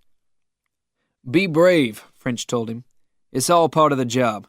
You're making a fortune in mass torts, but this is the negative side." Clay took Ridley to spend Christmas with him in his new house on the Caribbean island of Mystique. 2 days after Christmas, Max Pace arrived, wanting to talk business. "There's another drug out there," Pace said, "and it's a big one. But the plan is a little different this time. I want a share of the profits." "Who are you working for?" "Me. And you. I want 25% of the attorney's fees. This could be bigger than Dyloft." "Agreed," Clay said without hesitation, and shook Pace's hand. "Now give me the details." There's a female hormone drug called Maxatil. It's used by at least 4 million women aged between 45 and 75. It came out 5 years ago, and it gives them relief from discomfort caused by menopause. It's very effective, and is supposed to preserve bone strength. The company is Goffman. Goffman? Razor blades and mouthwash? That's right. $21 billion in sales last year. Very little debt, good management. A perfect example of a successful American company. but they were in too much of a hurry with Maxitil. The typical story. The profits looked huge, the drug looked safe. They managed to get quick approval from the government drugs agency, and for the first few years everybody was happy. Doctors loved it, and women are crazy about it because it works so beautifully. But there are problems. Huge problems. A government study has been looking carefully at 20,000 of these women. Its report will be published in a few weeks, and the news for these women and for Goffman is not good. For about 8% of the women, the drug greatly increases the risk of breast cancer and heart disease. Very few people know about the report, but I have a copy of it. One lawsuit has already been filed in Flagstaff, Arizona, but it's not a class action. It's just an old-fashioned individual tort case. How boring. Not really. The lawyer is a man named Dale Mooneyham from Tucson. He tries his cases one at a time, and he never loses. His case against Goffman will go to trial before any other lawsuits can be filed. If he succeeds, then the way is clear for you to make a fortune with a class action against the same company. The important thing is to file your class action first. You learned that from Patent Fringe. We can file first, Clay said. And you can do it alone, without Fringe. File it in D.C., then put a lot of ads out on TV. It'll be huge. Just like Diloft. Except this time, you're in charge. I'll be helping in the background, doing the dirty work. I know a lot of important people. It'll be our lawsuit, and with your name on it, Goffman will be very frightened. A quick settlement? Probably not as quick as Diloft, but that was unusually fast. You'll have to push hard for the first trial. Persuade Goffman that you're not interested in a settlement, that you want a trial, a huge public trial. There are no hidden problems, although it will cost you millions in advertising and preparations for the trial. And I'd like an advance payment of $1 million. Clay was puzzled by Pace's request for money. However, with the chance of another big money-making tort case and their shared Tarvan secret, he couldn't say no. January was a very busy month for Clay. Jonah and Paulette finally left the firm. Jonah wanted to spend his life sailing on his new boat. Paulette had gone to London for a vacation and emailed Clay to say that she didn't want to work anymore. But Clay was busy hiring plenty of new staff to replace them. Soon after Christmas, he assigned 3 lawyers, 2 paralegals, and 3 secretaries to the Maxitil litigation. He also assigned 2 lawyers and a paralegal to prepare a class action against the company in Reedsburg, Pennsylvania, that was making poor-quality cement. He was invited to an official state dinner honoring the president of Argentina at the White House, where he and Ridley had their picture taken with the president of the United States. And, to the horror of Rex Criddle, he bought a snow-white private jet, a Gulfstream, for $30 million. Was enjoying excellent sales. Profits were up and the price of its shares was $65, the highest for 2 years. At the beginning of January, it had started an unusual series of advertisements, promoting not just its products, but the company itself. Goffman has always been there, the advertisements proudly announced. All their previous advertising had been about one particular product, and Clay was sure that these new advertisements were Goffman's way of preparing its investors and customers for the shock of Maxitil. His opinion was shared by Max Pace, who was now staying at the Hay Adams Hotel. He seemed anxious when Clay visited for a late dinner, impatient for the class action against Goffman to begin. "What's the plan?" Pace wanted to know, ignoring the food and wine. Clay wasn't ignoring his. The ads start at 8 in the morning, coast to coast. The telephone lines and internet site are ready. I'll walk over to the courthouse at about 10 o'clock and file the lawsuit myself. Sounds good. We've done it before. The law offices of J. Clay Carter are now an experienced tort machine. You haven't told Patent French or the other lawyers, have you? Of course not. Why would I tell them? We helped each other over Diloft, but those guys are my competitors too. I've shocked them before. I'll shock them again. I can't wait. This isn't Diloft. Remember that. You were lucky before because you caught a weak company at a bad moment. Goffman will be much tougher. But they made a bad drug, Clay replied, and you don't go to trial with a bad drug. Not in a class action. My sources tell me that Goffman might want to litigate the case in Flagstaff, since that's a single plaintiff. The Mooneyham case? That's it. If they lose, they'll want to reach an early settlement. But if they win, this could be a long fight. You said Mooneyham never loses. He hasn't lost for 20 years. Juries love him. He wears cowboy hats and red boots. Old-fashioned, maybe, but a real character. You should go and meet him. You'd learn a lot. I'll put that on my list, Clay replied, excited about using his new Gulfstream jet. At 8 o'clock the next morning, everybody crowded into the conference room and stared at the widescreen TV, waiting for the first ad to appear. An attractive woman in her early 60s was sitting at a small kitchen table, staring sadly out of a window. A voice said, "If you've been taking the female hormone drug Maxitil, you may have an increased risk of breast cancer or heart disease." The camera moved in on the woman's hands. On the table next to them was a bottle with the word Maxitil on the label. The voice continued, "Please consult your doctor immediately. Maxitil may seriously threaten your health." The camera showed a close-up of the woman's face, even sadder than before. The voice said, "For more information, call the Maxitil emergency line."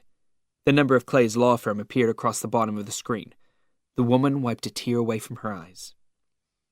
Everybody in the conference room clapped and cheered. Then Clay sent them away to sit by their phones and start collecting clients. Within minutes, the calls started coming in. At 9 o'clock, as scheduled, copies of the lawsuit were sent to newspapers and TV news channels. At 10 o'clock, Clay was photographed by the press as he filed the lawsuit in the courthouse. By midday, Goffman's shares had fallen to $61. The company hurriedly released a statement to the press, denying that Maxitil was dangerous and saying that it would defend the case energetically. Patton French called at lunchtime. Clay was eating a sandwich while standing behind his desk and watching the phone messages pile up.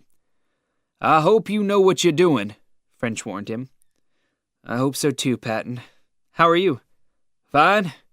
We took a long, hard look at Maxitil about 6 months ago, but decided not to proceed. Proving the link between the drug and cancer could be a real problem." Clay dropped his sandwich and tried to breathe. He couldn't believe that Patton French had decided not to file a class action lawsuit against one of the wealthiest companies in the country. Why? "Well, Patton, we see things differently," he finally said, falling back into his chair. "In fact, everybody decided to let it go until you. A guy up in Chicago has a few cases, but he hasn't filed them yet. I don't know, maybe you're right. We weren't sure, that's all." "We have evidence against them," Clay said, remembering the copy of the government report that Max Pace had said he had. "You better be careful, Clay. Goffman are very good. They make Ackerman Labs look like children." "You sound scared, Patton. I'm surprised at you." "Not scared at all. But if you make the smallest mistake, they'll eat you alive.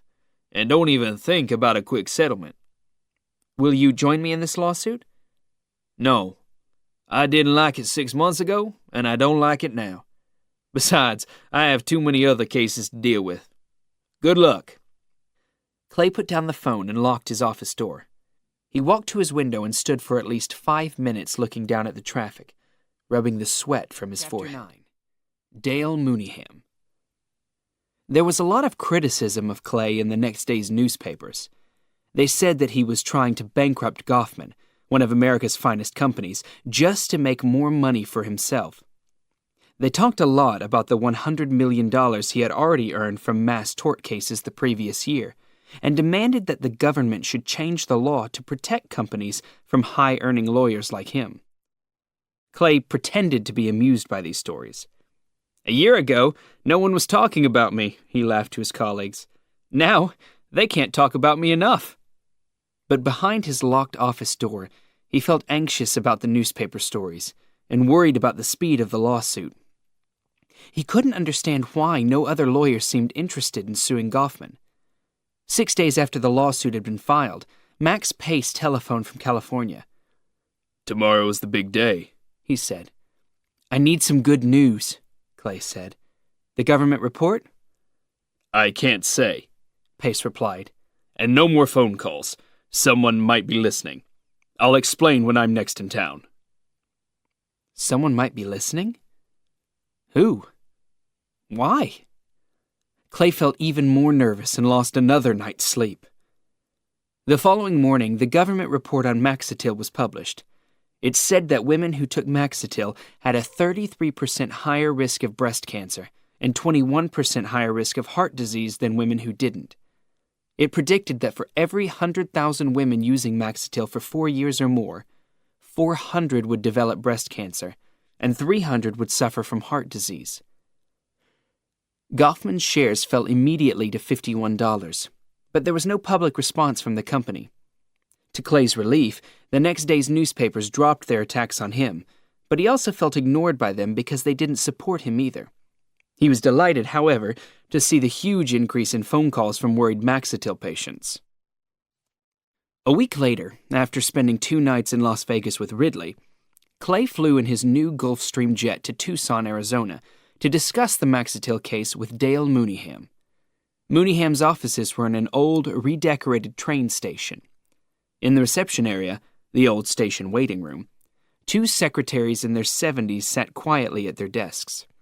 One of them led Clay down a wide hall, its walls covered with framed newspaper reports of famous Dale Mooneyham courtroom victories, and into an enormous office where Dale Mooneyham himself was waiting behind a large desk.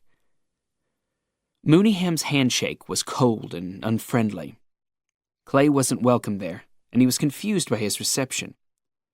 Mooneyham was at least 70, a big man with a thick chest and large stomach, a long, wide face, and the swollen eyes of a drinker. He had colored his gray hair black and wore blue jeans, bright red boots, and a cowboy shirt with no necktie. "Nice office," Clay smiled, trying to be friendly. "I bought it 40 years ago for $5,000, Mooneyham replied.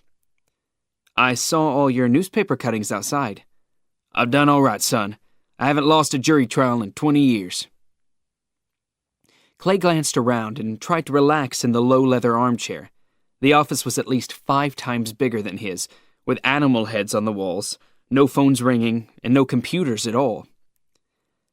"I guess I'm here to talk about Maxatil," Clay eventually said. Mooneyham narrowed his eyes slightly, but was otherwise expressionless. "It's a bad drug," he said simply. "I filed a lawsuit about 5 months ago in Flagstaff, so we should have a trial here by early fall. Unlike you, I don't file lawsuits until my case has been thoroughly investigated and prepared, and I'm ready to go to trial. If you do it that way, you always win your case. I've written a book about lawsuit preparation. You should read it." "What about your client?" Clay asked. "I just have one. I don't like class actions, at least not the way you and your friends handle them. Mass torts are a fraud, a form of robbery fueled by greed that one day will harm us all. Uncontrolled greed will lead to the introduction of tighter laws, and you boys will be out of business. But you won't care because you'll have all the money. The people who will get harmed are all the future plaintiffs out there, all the little people who won't be able to sue for bad products because you boys have been too greedy." "I asked about your client." 66-year-old, white female, non-smoker, took Maxatil for 4 years. I met her a year ago. We take our time around here. We do our homework before we start shooting." Clay had intended to talk about Maxatil in greater detail, but Mooneyham's attitude had instead made him want to leave as soon as possible. "You're not expecting a settlement?" he asked, managing to sound interested. "I don't settle, son. My clients know that about me. I take 3 cases a year, all carefully selected by me. I like different cases, products and theories I've never tried before, courthouses I've never seen.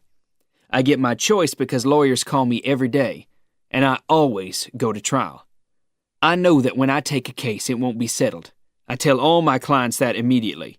So that's good news for you, son, isn't it? If I'm successful, all of you can then advertise for more clients, settle them cheap, and make yourselves a fortune." "I'd like to go to trial," Clay said. "You've never worked in a big money trial before." "I can learn." Mooneyham shook his head and smiled. "You probably won't have to. When I finish with Goffman, they'll run away from every jury." "I don't have to settle." "But you will. You'll have thousands of cases. You won't be brave enough to go to trial." He slowly stood, reached out a hand, and said, "I have work to do." Clay hurried from the office, down the hall, through the reception area, and outside into the fierce desert heat. The Hannah Portland Cement Company. The Hannah Portland Cement Company was started in Reedsburg, Pennsylvania in 1946, and immediately became the largest employer in the small town. The Hannah brothers were strict employers, but they were fair to their workers who were their neighbors as well. When business was good, the company was generous to its workers. When business was slow, everybody survived with less money. It was unusual for people to lose their jobs, and the contented workers never joined a union. All profits went back into the business and the community. The Hannah brothers built a hospital, a theater, and the nicest high school football field in the area.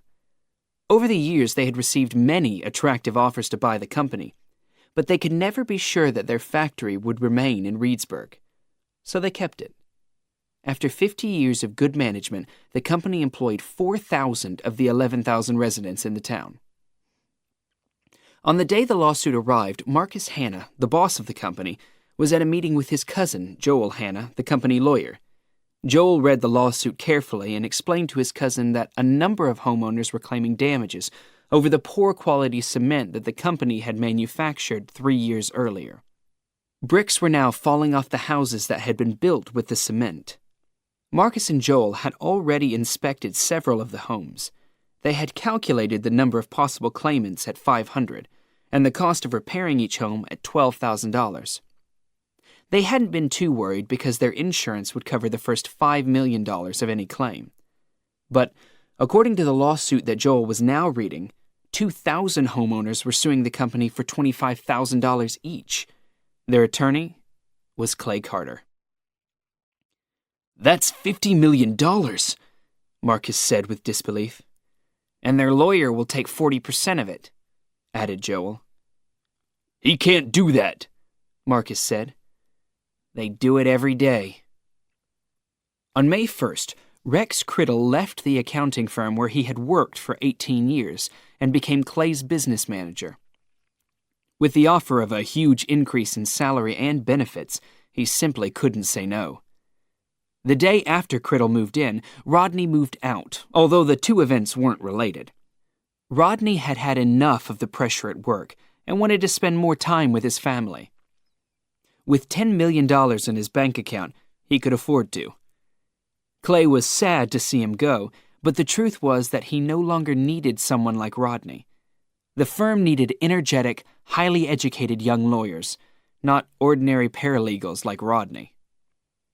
Later that month, Patton French ordered a meeting of the Dialoft Plaintiffs' Guidance Committee, and Clay flew down to Biloxi with Ridley in his new jet. Patton French welcomed them both onto his 200-foot luxury boat in shorts. While Ridley and the other wives and girlfriends relaxed in the sun, the conversation among the lawyers soon turned to Maxitil and Clay's lawsuit against Goffman. "I have 1,000 Maxitil cases," Carlos, one of the lawyers, said, "but I'm not sure what to do with them. I haven't filed them yet. Proving the link between the drug and cancer could be almost impossible." "I still don't like it," French added. "I was talking to a friend of mine in Dallas. He has 2,000 cases and isn't sure what to do with them either." "The problem," Carlos said, "is that the diseases caused by Maxitil have many other possible causes as well. I've had 4 experts study this drug. They all say that when a woman is taking Maxitil and gets breast cancer, it's impossible to link the disease to the drug." "Have you had any reaction from Goffman?" French asked Clay, who wasn't enjoying this conversation. "Nothing," he said. "I think we're all waiting for Mooneyham." "I talked to him yesterday," said Wes Salisbury, the lawyer who had told Clay about the Hannah Portland Cement Company. "I know Mooneyham very well. We tried some cases together years ago. He's very good. Everybody's watching Mooneyham, even Goffman. The trial is set for sometime in September. If Mooneyham can prove the link between Maxitil and breast cancer, Goffman will almost certainly set up a national compensation plan. But if the jury agrees with Goffman, then it will be war, because the company won't pay a cent to anybody." "That's what Mooneyham says?" French said, shaking his head dismissively. "The man's all show and no substance."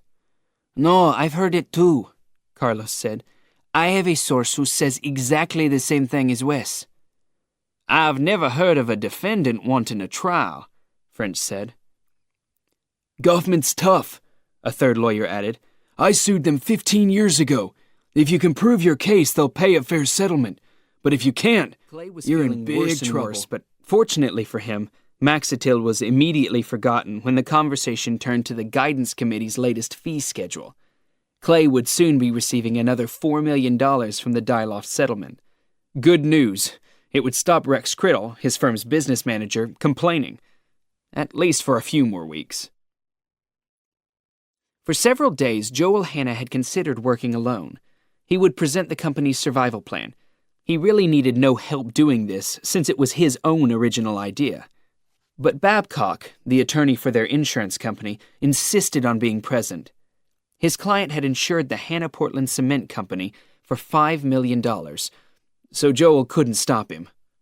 Together they walked into Clay's luxurious law offices. Clay kept them waiting for a short time before rushing into the conference room, jacket over his shoulder, showing everyone that he was a very busy man. Joel Hanna was impressed and couldn't help thinking, this guy made $100 million last year. Babcock had the same thought, but he also remembered that, despite all his money, Clay had never tried a civil lawsuit and had never asked a jury for a cent. He was sure that he saw signs of nervousness beneath Clay's surface confidence. You said you had a plan, Clay said. Let's hear it. The survival plan was simple. The company was willing to admit, for the purposes of this meeting only, that it had manufactured some bad cement, and that, because of this, a number of new homes in Baltimore would have to be rebricked. They were willing to compensate the homeowners, but they had no intention of bankrupting their own company. The company was short of cash, but was willing to borrow heavily to compensate the victims. This is our mistake, and we intend to correct it, Joel Hanna said more than once. Do you know how many homes need compensating? Clay asked. 922, Joel said.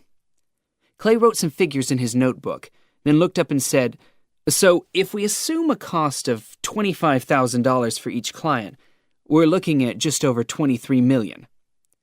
We're sure that it will cost a lot less than that to fix each house, Joel said.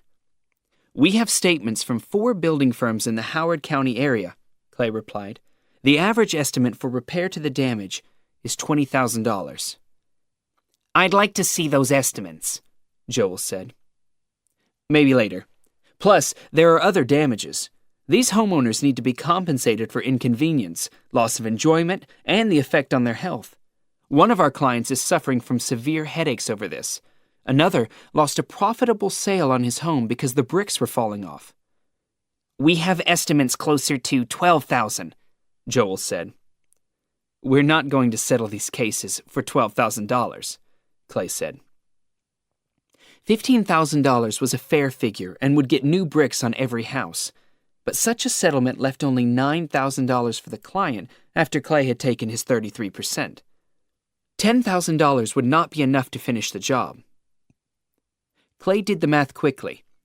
At $15,000 for each claim, Hanna would need about $15 million. $5 million would come from its insurance. It could borrow the rest. But this was only the first meeting. This wasn't the time to make any decisions. The final result would all depend on how much money Clay wanted to make.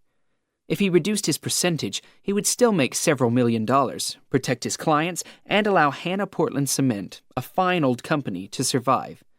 Or, if he insisted on his 33%, everybody would suffer. Chapter 11. Reasons to be anxious.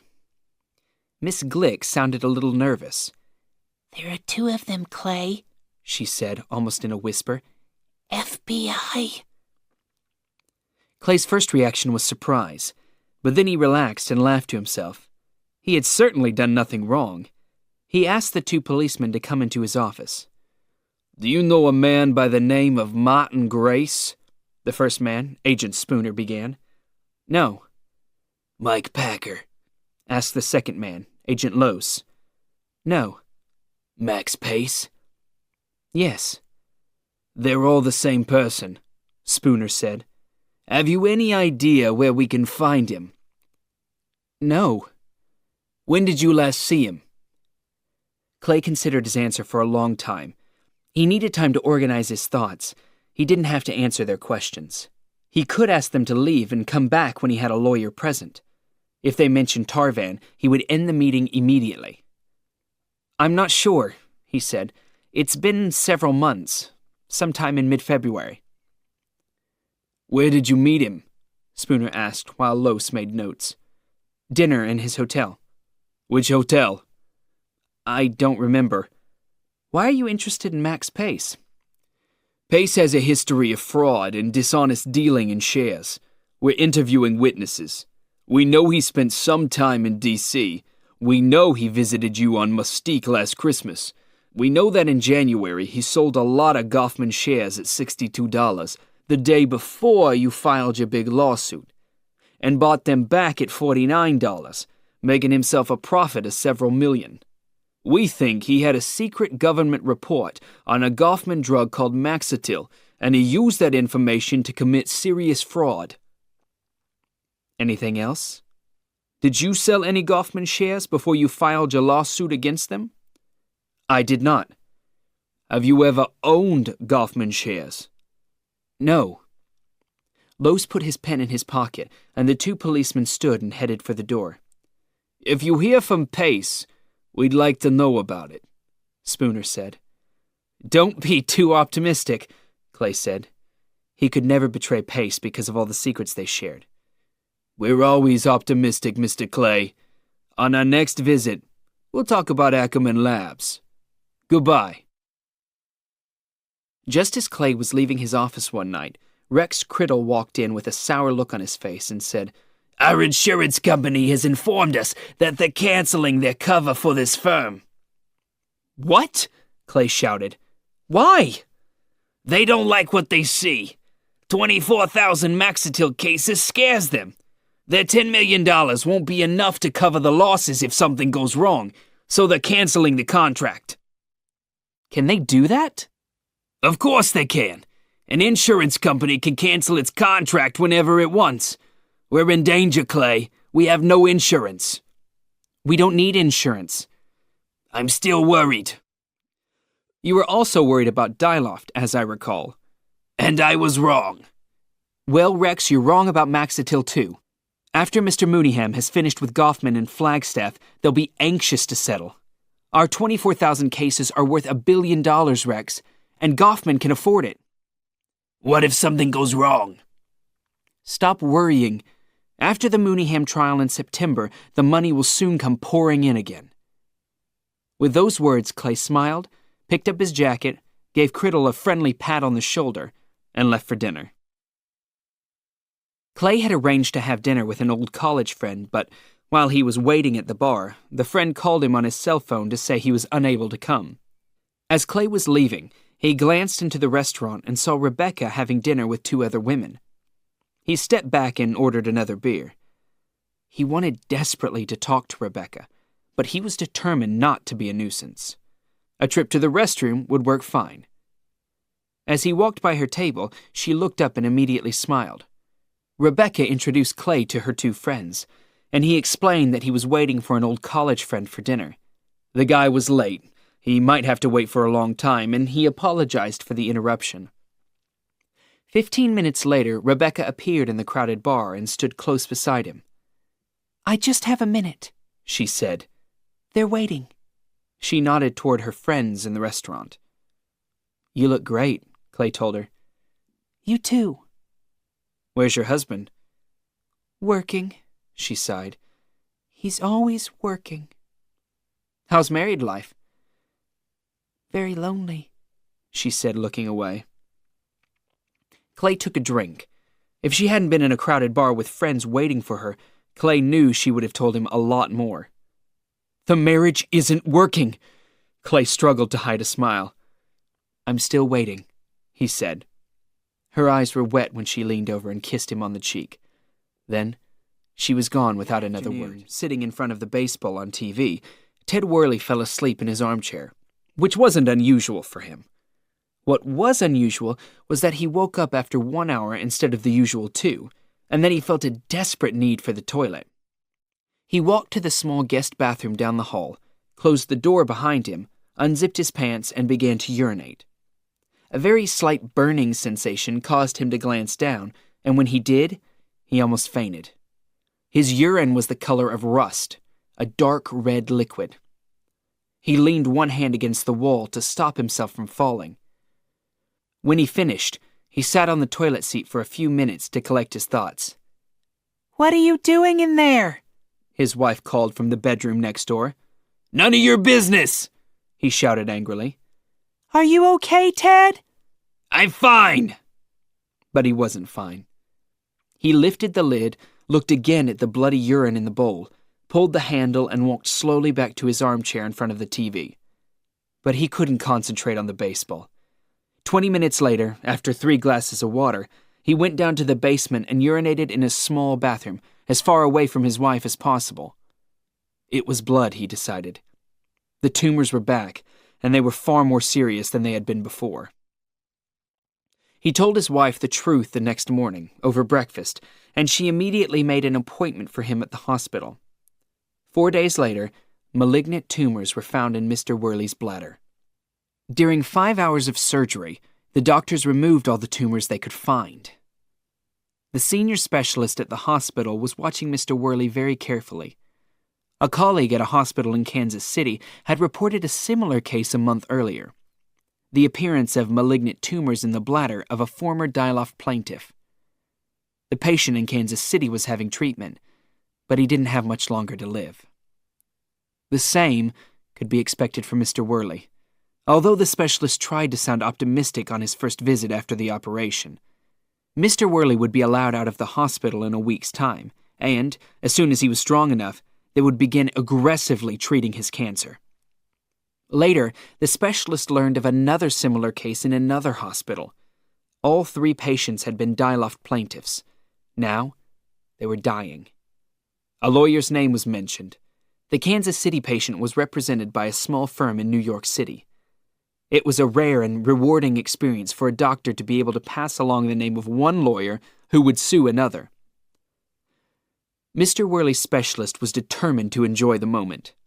He entered Mr. Worley's room and talked to him about the die-off case and the small settlement. I was against the settlement, Mr. Worley said. I wrote 2 angry letters to the lawyer who filed the lawsuit against Ackerman Labs, Mr. Clay Carter, but got no reply. I guess it's too late now, Mrs. Worley added tearfully. Maybe not, the doctor said. He told them about the Kansas City patient, a man very similar to Ted Worley. He's hired a lawyer to sue his lawyer, the doctor said. I've had enough of lawyers, Mr. Worley said. Do you have his number? Mrs. Worley asked. She was thinking much more clearly than her husband.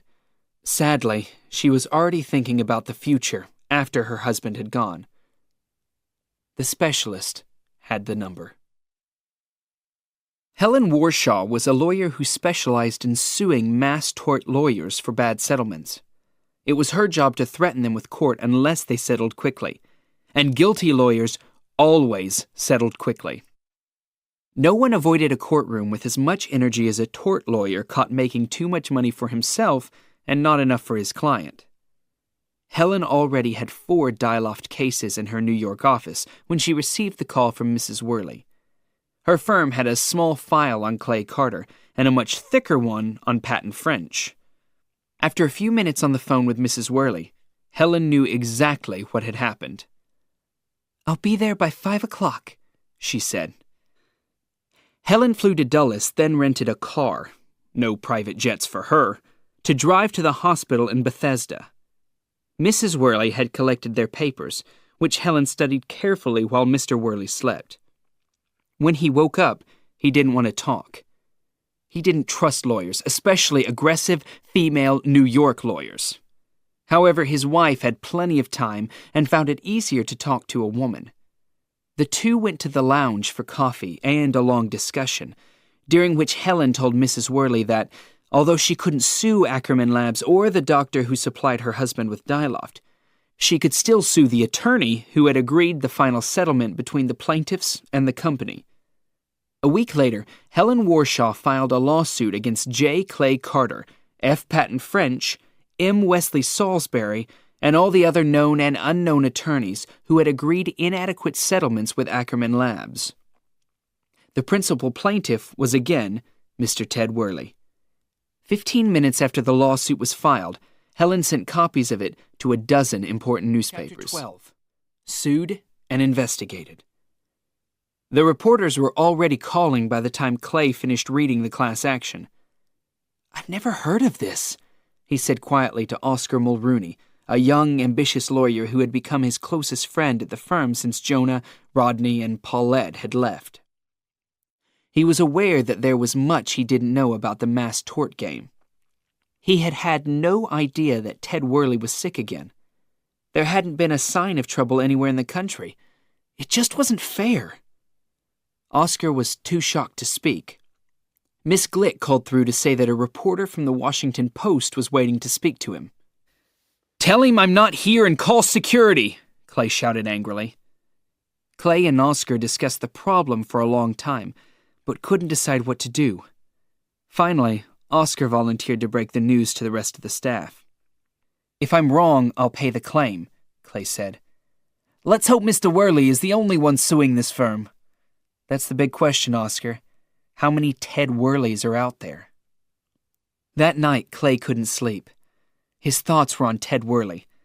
He wasn't angry. His former client wouldn't be claiming to have malignant tumors if they didn't actually exist.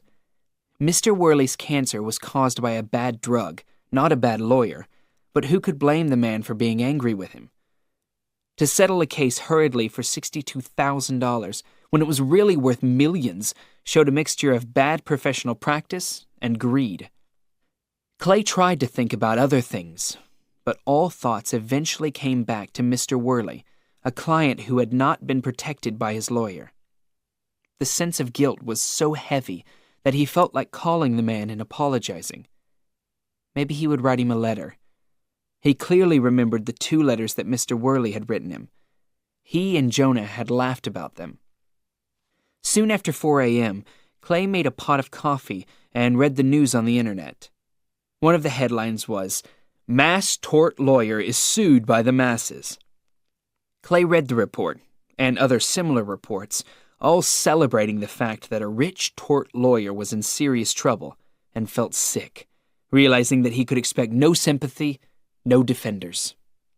An unknown source estimated the number of plaintiffs at a dozen.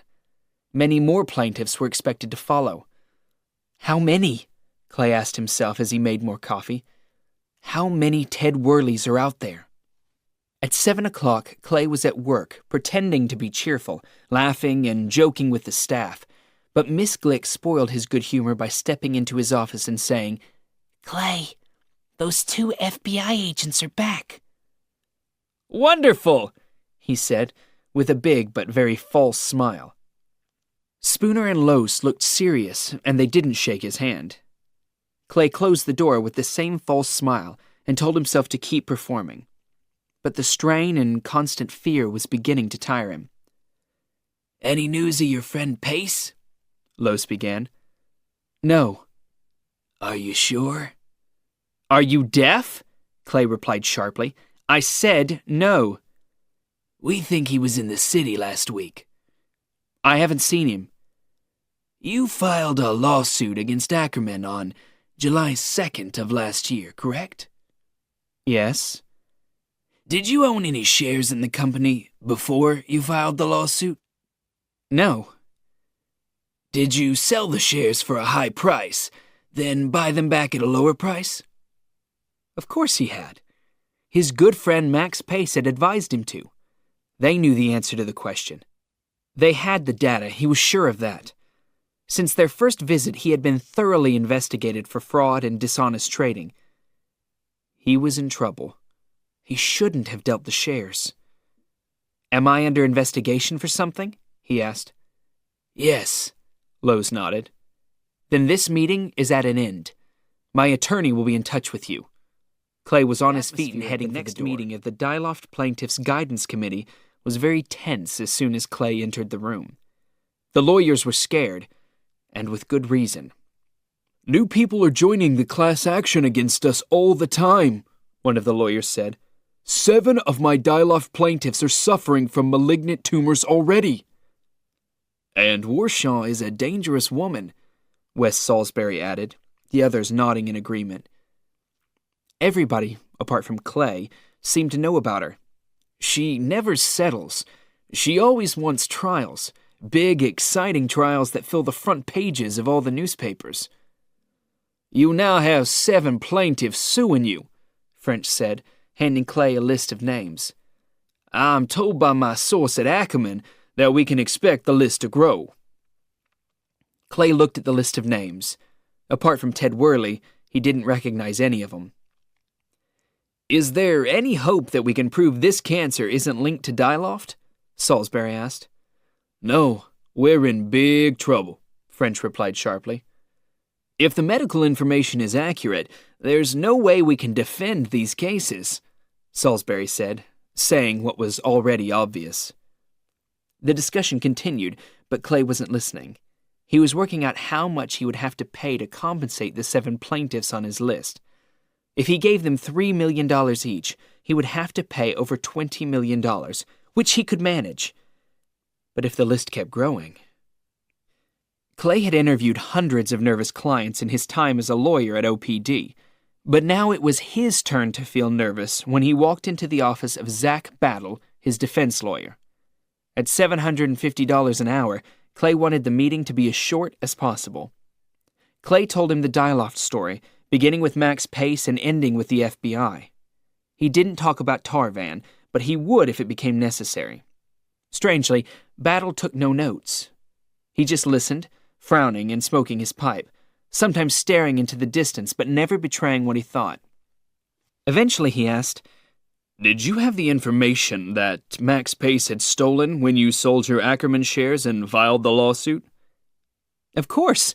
I had to know that I could prove the connection between Diloff and the development of tumors if we went to trial. Then that's dishonest trading. You're guilty. 5 years in jail. Tell me, though, how the FBI can prove it. Max Pace can tell them, I guess. Who else has the secret information? Patton French, maybe 1 or 2 of the other guys? Does Patton French know that you had this information before you filed the lawsuit? I don't know. I never told him when I got it. So, if the FBI can't find Max Pace, you're safe. If they don't know you had this secret information when you sold your Ackerman shares, they can't arrest you for dishonest trading. They know when and for how much you sold them, but that's not enough. They have to prove you had the knowledge. I suggest you go and see Patton French. Make sure the secret information on Diloff can't be traced back to you. Don't talk to anyone else about this case. The FBI are probably watching you very carefully. And, most importantly, pray that Max Pace is either dead or hiding in Europe. The letter had been sent from a prison. Although he had many former clients behind bars, Clay couldn't remember one called Paul Watson. He opened the envelope and pulled out a 1-page letter, very neatly typed. It read, Dear Mr. Carter, you may remember me as Tequila Watson. I've changed my name because I don't like the old one anymore. I read the Bible every day, and my favorite guy in it is called Paul, so I've borrowed his name. I need a favor. Could you contact Pumpkin's family and tell them that I'm very sorry for what happened? I've prayed to God and He has forgiven me. I would feel much better if Pumpkin's family could do the same. I still can't believe I killed him like that. It wasn't me doing the shooting, but the devil, I guess. But I have no excuses. I'm still not taking drugs. It would be great if you could write to me. I don't get much mail.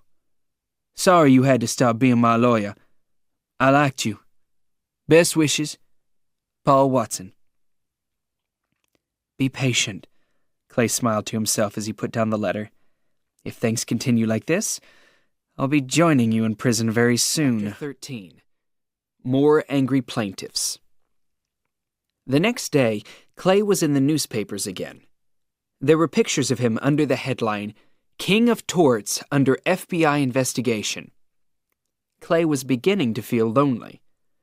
He received only one call from an old college friend trying to make him feel better, He appreciated the call, but it did little to help his mood. Where were his other friends? He tried not to, but he couldn't stop thinking about Rebecca and the Van Horns. What were they thinking about him now? He didn't care, he told himself again and again. But if he didn't care, why couldn't he stop thinking about them? The next meeting between Joel, Hannah, and Clay would be the last, although neither Clay nor anyone on his side of the table realized it. Joel Hannah brought his cousin Marcus, the company's boss, with him, and left behind Babcock, the attorney for their insurance company. "We found an additional 18 homes that should be added to the list," Joel began the discussion. "That makes a total of 940. We feel very confident that there won't be any more." "That's good," Clay smiled. A longer list meant more clients for him, more compensation to be paid by the Hannah Company. 90% of the homeowners were Clay's clients.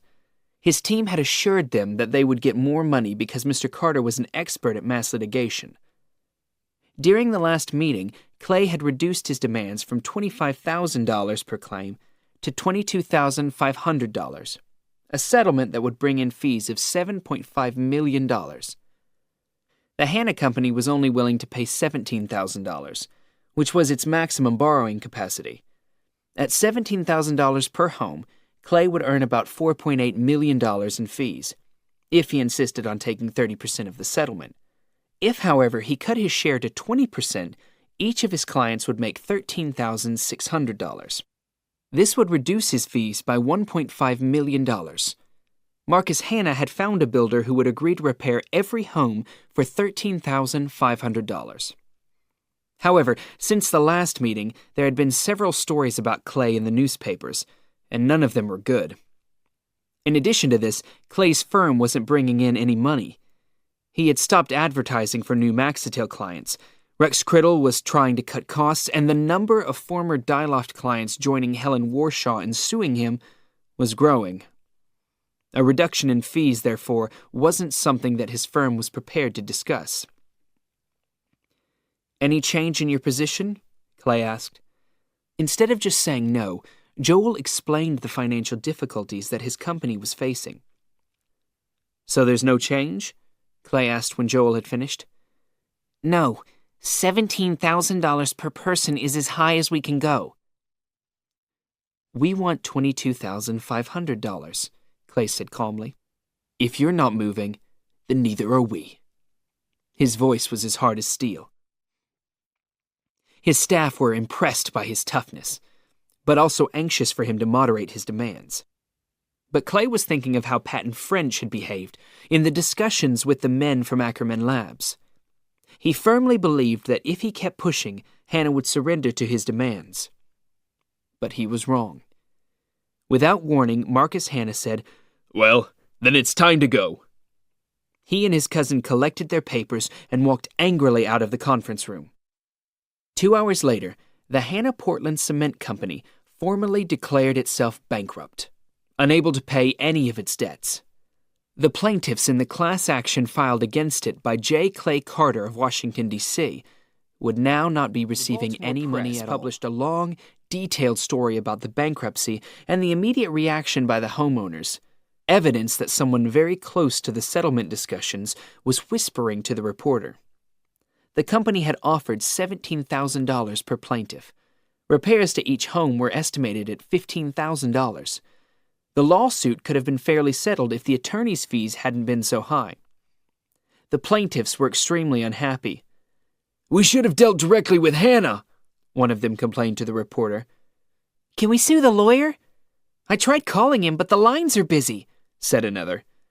"We didn't want the company to go bankrupt," said a third.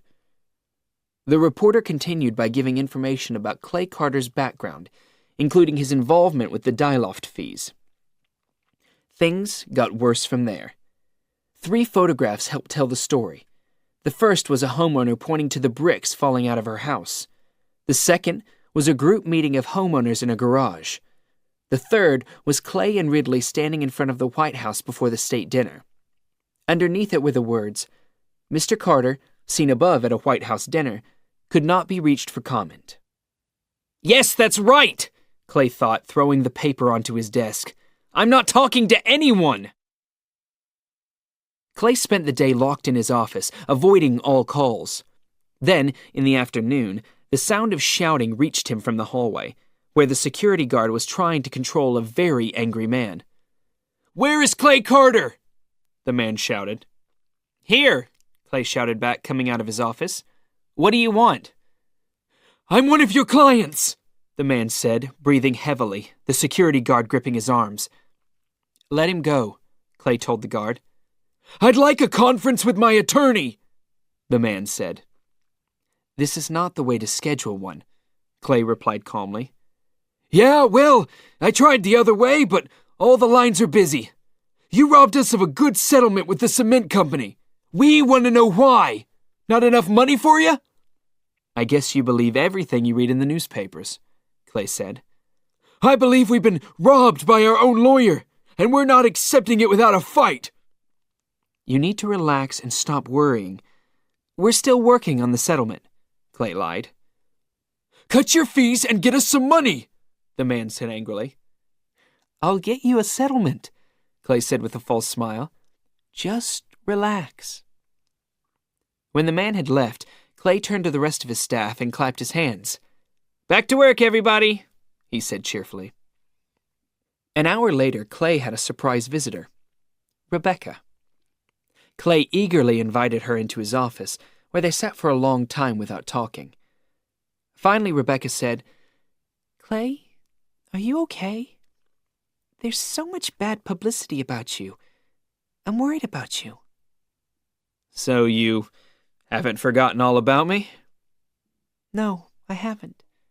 I still think about you." "All the time?" "Yes, more and more." "How's the worm?" Clay asked, referring to her husband. "He's okay," she replied, not angry with his question. "You don't seem very happy with him," Clay said, looking at her hopefully. Rebecca avoided answering by asking Clay a question of her own. "How's your girlfriend, Clay?" "I think she prefers girls to men." They both laughed for a long time, and then they were silent again, because there was so much to say. "Are you going to survive?" Rebecca finally asked. "Let's not talk about me. Let's talk about us." "I'm married," she said. "But a relationship would be fun, wouldn't it?" "Maybe, but I'm not going to live like that." "I'm not either, Rebecca. I'm not sharing. I'll wait until you're single again. But would you hurry up and leave him?" "That might not happen, Clay." "Yes, it will." 14. Under attack. The day before the trial inside the Coconino County Courthouse in Flagstaff, the atmosphere was tense. On one side of the room sat Dale Mooneyham and his team. On the other sat the huge Goffman team, led by a well-known experienced lawyer from L.A., Roger Redding. He was known as Roger the Rocket because he struck fast and hard. Clay and Oscar Mulrooney watched from the back of the courtroom as the lawyers argued with each other over technical details. Mooneyham moved slowly around the courtroom, leaning heavily on a stick and shouting at the judge and Roger Redding in his rich, deep voice. Redding, in contrast, was calm and relaxed, speaking quietly in beautifully structured sentences, making even the most complex arguments easy to understand. He wasn't afraid of Dale Mooneyham. During a 15-minute break, Clay went outside to find something cold to drink. On his way back to the courtroom, a reporter stepped in front of him. He was Derek somebody from the Financial Weekly, and he wanted a quick word or two. "Can I ask you what you're doing here?" Derek said. "I guess you can," Clay said with suspicion. He knew the Financial Weekly. It hated all lawyers, especially mass tort lawyers like him. "What are you doing here?" "The same thing you're doing here." "And that is?" "Enjoying the heat." "Is it true you have 25,000 Maxitil cases?" "No." "How many?" 26,000. "How much are they worth?" "Somewhere between $0 and a couple of $1 billion." Unknown to Clay, the judge had banned the lawyers from both sides from talking to the media until the end of the trial. Clay attracted a large crowd because of his willingness to talk. He was surprised to see himself surrounded by reporters. He answered a few more questions without saying much at all. The next day, the Arizona Ledger quoted him as claiming his cases could be worth $2 billion. It had a photograph of Clay outside the courtroom, microphones in his face with the words, "King of Torts in town," underneath it. The accompanying report gave a brief summary of Clay's visit and a few words about the big trial itself. The reporter didn't directly call him a greedy, money-loving lawyer who made a fortune out of people's suffering, but he implied it. At 9 a.m., the courtroom was crowded with people, but there was no sign of the lawyers or the judge. A young man in a suit stopped in front of where Clay was sitting, leaned forward and whispered, "Are you Mr. Carter?" Clay nodded with surprise. "The judge would like to see you." The newspaper was in the middle of the judge's desk. Dale Mooneyham was in one corner of the large office. Roger Redding was leaning on a table by the window. The judge was rocking in his chair. None of the three looked happy. Very awkward introductions were made. Mooneyham refused to step forward and shake Clay's hand. "Are you aware that I have banned lawyers from talking to the media, Mr. Carter?" asked the judge. "No, sir." "Well, I have." "I'm not one of the attorneys in this case." "We work hard at having fair trials in Arizona, Mr. Carter. Both sides want a fair-minded jury. Now, thanks to you, the people on the jury know that there are at least 26,000 similar cases out there." Clay had no intention of appearing weak or apologizing in front of Roger Redding, whom he might have to fight in future legal battles. Maybe it was unavoidable, he said. "Why don't you just leave Arizona?" Mooneyham shouted from the corner. "I really don't have to," Clay replied sharply. "You want me to lose?" Clay had heard enough. He wasn't sure how his presence might harm Mooneyham's case, but he didn't want to take any unnecessary risks. He looked at Roger Redding and said, "See you in D.C." Redding smiled politely, but slowly shook his head. Oscar Mulrooney agreed to remain in Flagstaff and watch the trial. Clay boarded his private jet and flew home. The news that 1,200 workers were losing their jobs at Hanna brought the town to a halt. In a letter to all his employees, Marcus Hanna explained why the company had gone bankrupt: the failure to reach a settlement in the class action lawsuit. The company had tried to reach a fair, honest agreement, but a greedy law firm in D.C. had made unreasonable demands. The Baltimore press reported the story and openly blamed Clay for all of Reedsburg's misery. The company would not have gone bankrupt if he had not demanded such high fees.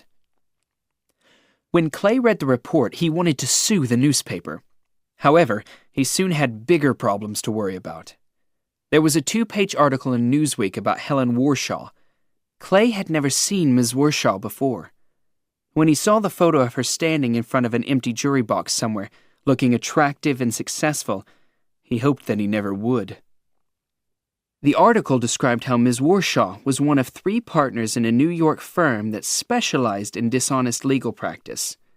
Now, she was ready to do battle with some of the biggest and richest lawyers in the country, and she wasn't going to settle. She had 50 Diloft clients, all dying, all suing. There was an interview with Mr. Ted Worley, who gave the magazine his full story. "I didn't want to settle," he said more than once. For Newsweek, Ted Worley produced all his paperwork, including copies of the 2 letters of protest he had written to Clay Carter, and to which he had never received a reply. According to his doctors, Ted Worley had less than 6 months to live. Slowly reading each awful word of the story, Clay felt as if he was responsible for the cancer. He threw the magazine across the floor. He wished that he had never met Ted Worley, never met Max Pace, never even thought about going to law school. He called his pilots and told them to get his private jet ready. "Where to, sir?" Biloxi, Mississippi. "One person or 2? Just me."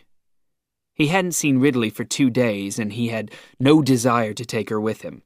He needed time away from the city, and anything that reminded him of it. He spent 2 days on French's boat, from which he followed the Maxitil trial with the help of emails from Oscar Mulrooney. Choosing the jury had taken 1 whole day, and Dale Mooneyham was now slowly presenting the plaintiff's case against the drug. The government study was powerful evidence. The jury was extremely interested in it. "Things are going well," Oscar wrote. "Mooneyham is an excellent performer, but Redding has better courtroom skills."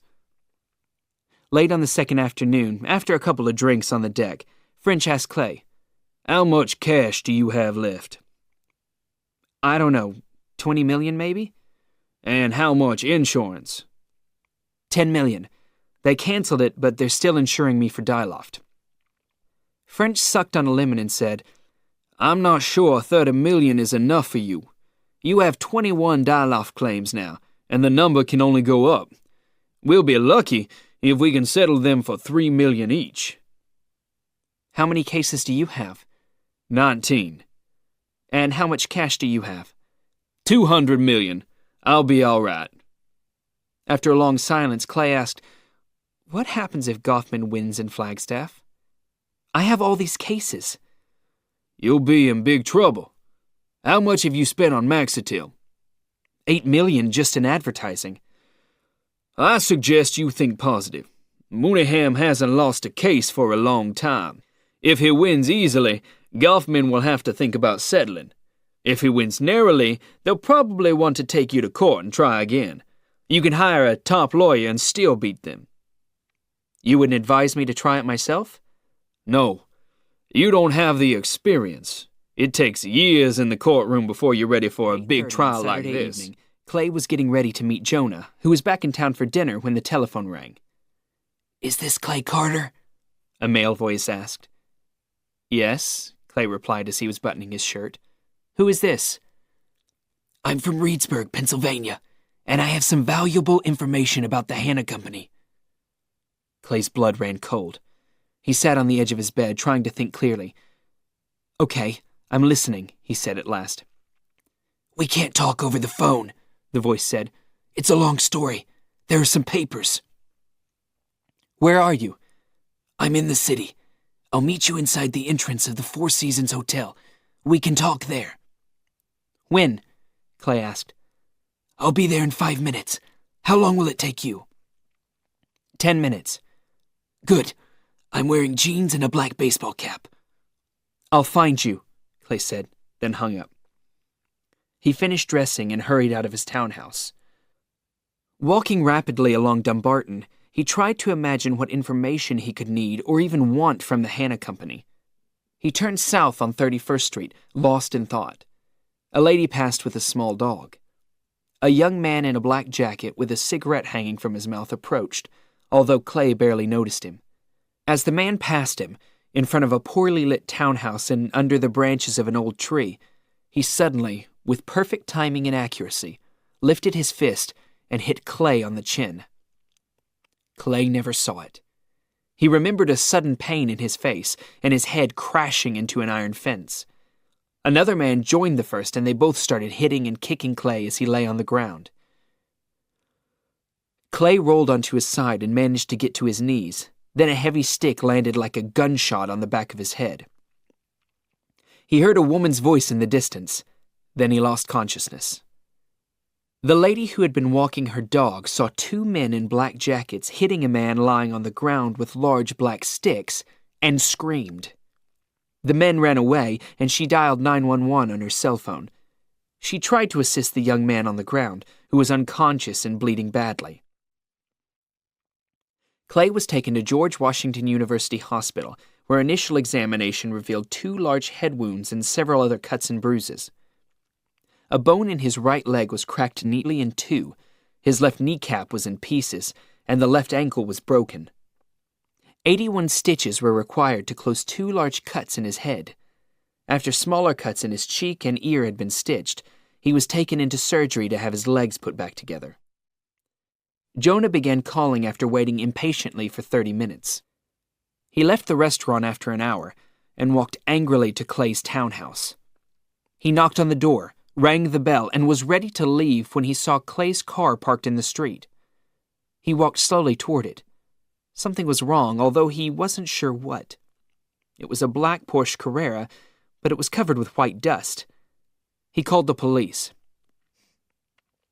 A torn and empty Hannah Portland cement bag was found under the Porsche. Someone seemed to have covered the car with cement, then thrown water at it. After a long computer search, Jonah found Clay's name and hurried to the hospital. Clay was in surgery when he arrived, but it was only broken bones. His injuries didn't seem to be life-threatening. At 1:30 a.m., a doctor reported to Jonah that the surgery had gone smoothly. "He looks awful," she warned him. Jonah finally managed to see Clay 2 hours later in a private room that he had arranged.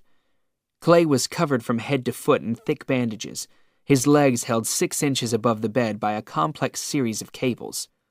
He was still unconscious, and his eyes, chin, and lips were blue and swollen.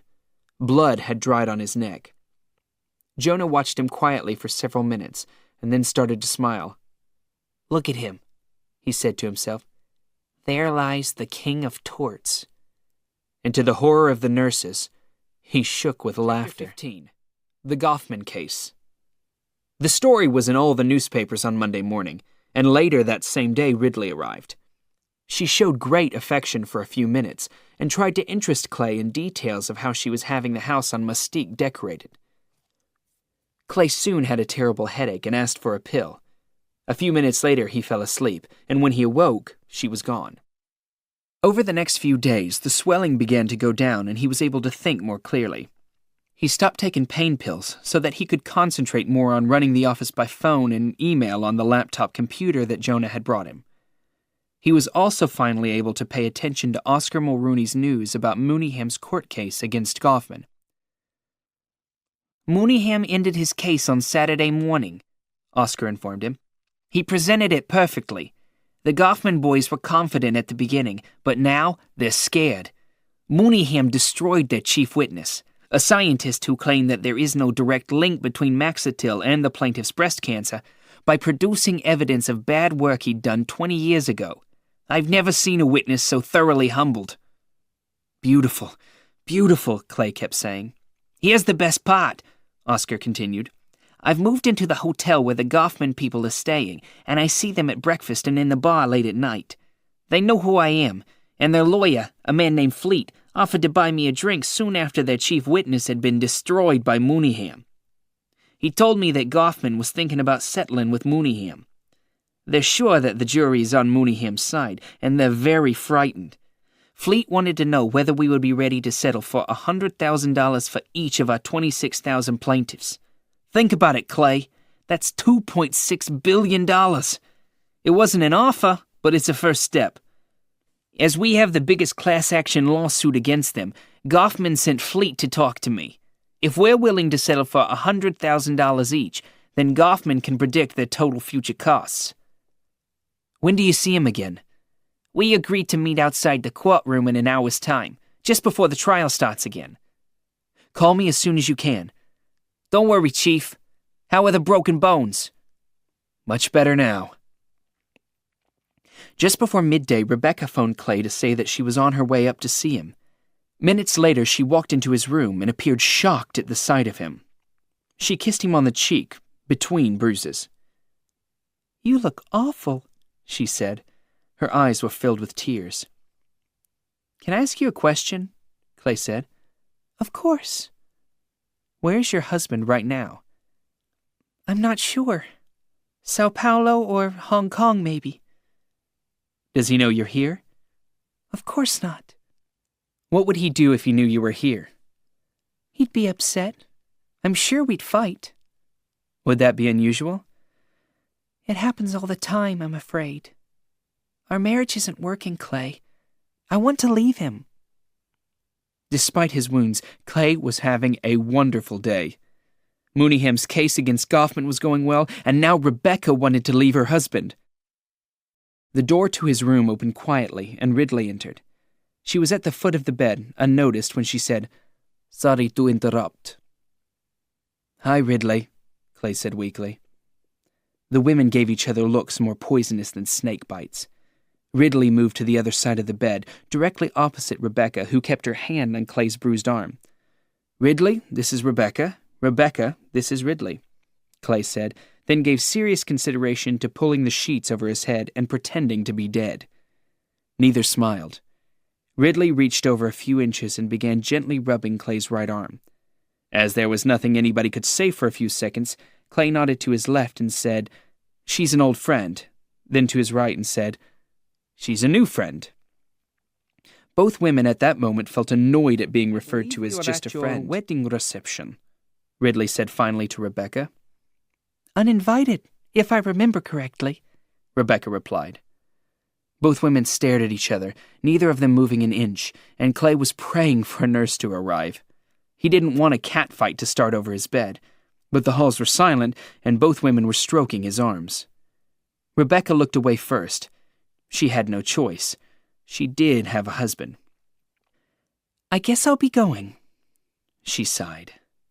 She left the room slowly, not wishing to give Ridley the idea that she was surrendering any territory. As soon as the door was closed, Ridley moved away to the window, where she stood for a long time, staring at nothing. Clay looked through a newspaper, completely unconcerned with her, or what she might be feeling. "You love her, don't you?" Ridley said, still looking out of the window, trying to appear wounded. "Who?" "Rebecca." "No, she's just an old friend." She turned to him suddenly. "I'm not stupid, Clay." "I didn't say you were," Clay calmly replied, not taking his eyes from the newspaper.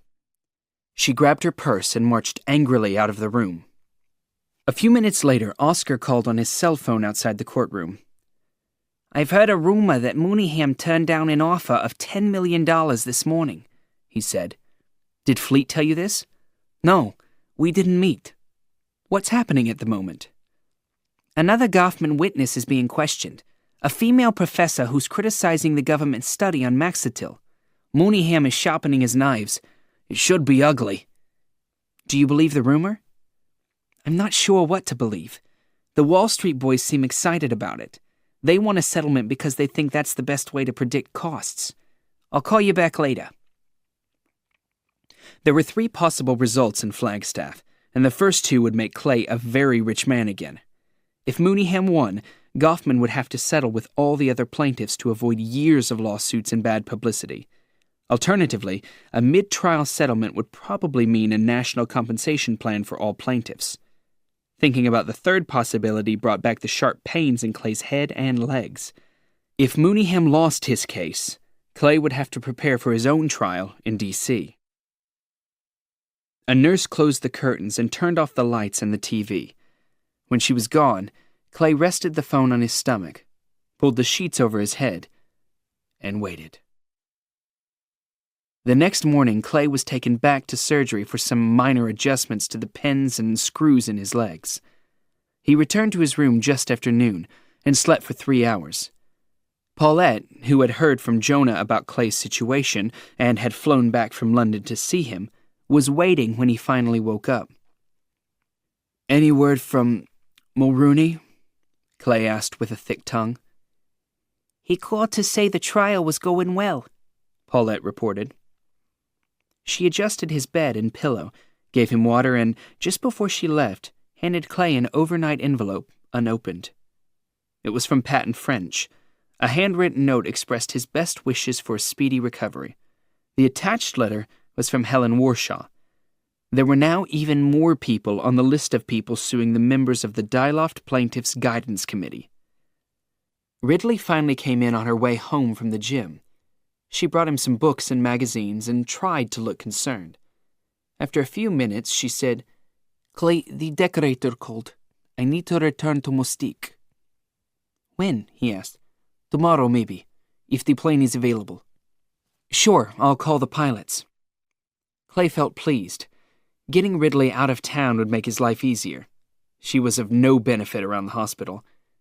"Thanks," she said, then sat in the chair and began reading a magazine. After 30 minutes, she stood up, kissed Clay on the forehead, and disappeared. 3 men from Reedsburg had been arrested early Sunday morning outside a bar in Hagerstown, Maryland. He showed Clay color photos of the men, all rough-looking characters, but Clay couldn't identify any of them. Oscar Mulrooney called at 9:30 p.m. Mooneyham had had another good day in court and everybody was exhausted. "Will Goffman ask again for a settlement?" Clay asked. "No, but it should be a long night. There's a rumor that Goffman might try one last expert witness tomorrow. Mooneyham refuses to talk to them. He seems confident of winning the case." At 9 a.m. the next morning, Roger Redding surprised the court by announcing that the defense had no more witnesses. Mooneyham slowly got to his feet, scratched his head, frowned at Redding, and said to the judge, "If they've finished, then so are we." The judge explained to the jurors that there would be a 1-hour break while he discussed matters with the two lawyers.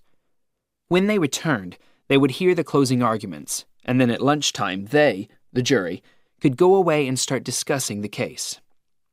With everyone else, Oscar Mulrooney ran into the hallway, cell phone in his hand. Clay was asleep when Oscar called. There was no answer in Clay's hospital room. Clay had been taken away to another department and had left his cell phone on his bed. Oscar finally managed to contact Clay a few hours later. "Where have you been?" he demanded. "Don't ask," Clay replied with annoyance at having been away from his phone for so long. "Goffman surrendered this morning," Oscar said. "They tried to settle, but Mooneyham refused to listen. Everything happened real fast after that. Closing arguments began around 10, I guess. The jury left to consider the case at exactly noon." "The jury already has the case?" Clay asked, shouting with excitement. "They had the case." "What?" "They had the case. It's done. They considered it for 3 hours and found in favor of Goffman. I'm sorry, Clay. Everybody here is in shock." "No." "I'm afraid so." "Tell me you're lying, Oscar." "I wish I were. I don't know what happened. Nobody does. Redding made a very good closing speech, but I watched the jurors. I still thought they were on Mooneyham's side." "Dale Mooneyham lost a case?" "Not just any case, Clay. He lost our case." "But how?" "I don't know. I would have bet all my money on Mooneyham." "We just did." "I'm sorry." "Listen, Oscar. I'm lying here in bed all alone. I'm closing my eyes now, and I want you to just talk to me. Tell me something." "After the trial, Fleet and a couple of other guys from Goffman came up to me and told me that they were looking forward to the next trial, which would be in D.C., against Mr. Clay Carter, the King of the Torts, who, as we all know, has never tried a tort case in his life. What could I say? They had just beaten an experienced lawyer like Mooneyham." "Our cases are worthless, Oscar." "They certainly think so. They told me they wouldn't offer a single cent for any Maxitil case anywhere in the country. They want trials."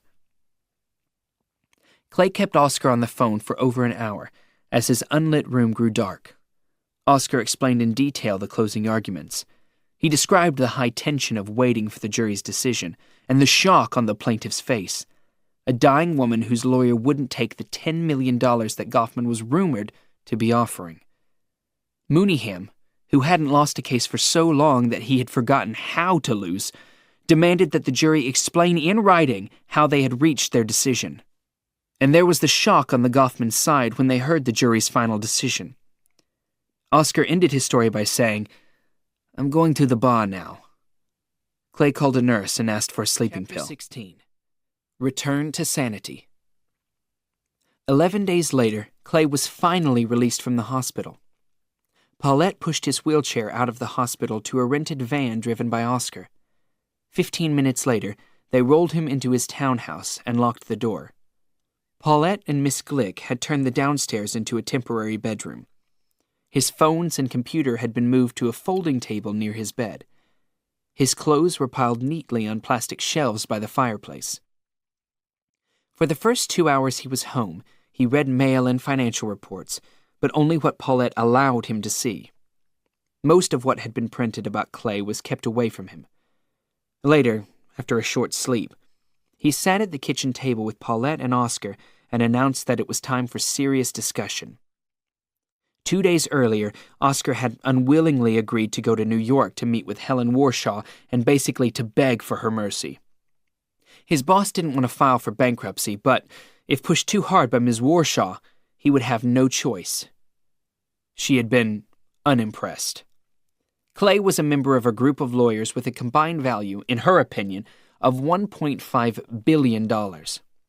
She could not allow him to pay less compensation than the other lawyers in the group. Plus, she wasn't in a settling mood. The trial would be an important one, and she planned to enjoy every moment of it. Gradually, over the past few weeks, the word bankruptcy had been used more and more until, among Clay's staff, it had become part of everyone's vocabulary. If the firm went bankrupt, Clay would lose his office, his car, his boat, his private jet, and his house on Mustique. However, he would not have to fight Goffman in court. The unhappy Hannah plaintiffs would be forced to settle, and, most importantly, Helen Warshaw would not be able to take him to court. After discussing bankruptcy for a few hours, Oscar left for the office and Paulette wheeled Clay outside for a cup of green tea with honey. I have 2 things to say, she said, sitting very close and staring at him. First, I'm going to give you some of my money. No, you're not.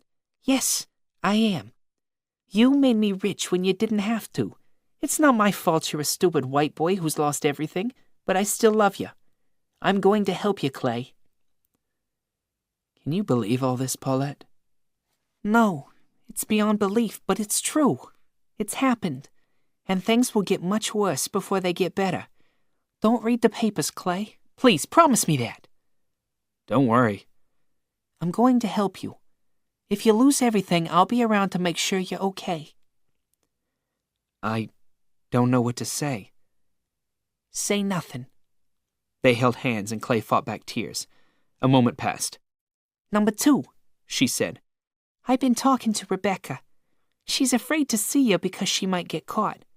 She has a new cell phone which her husband knows nothing about. She gave me the number.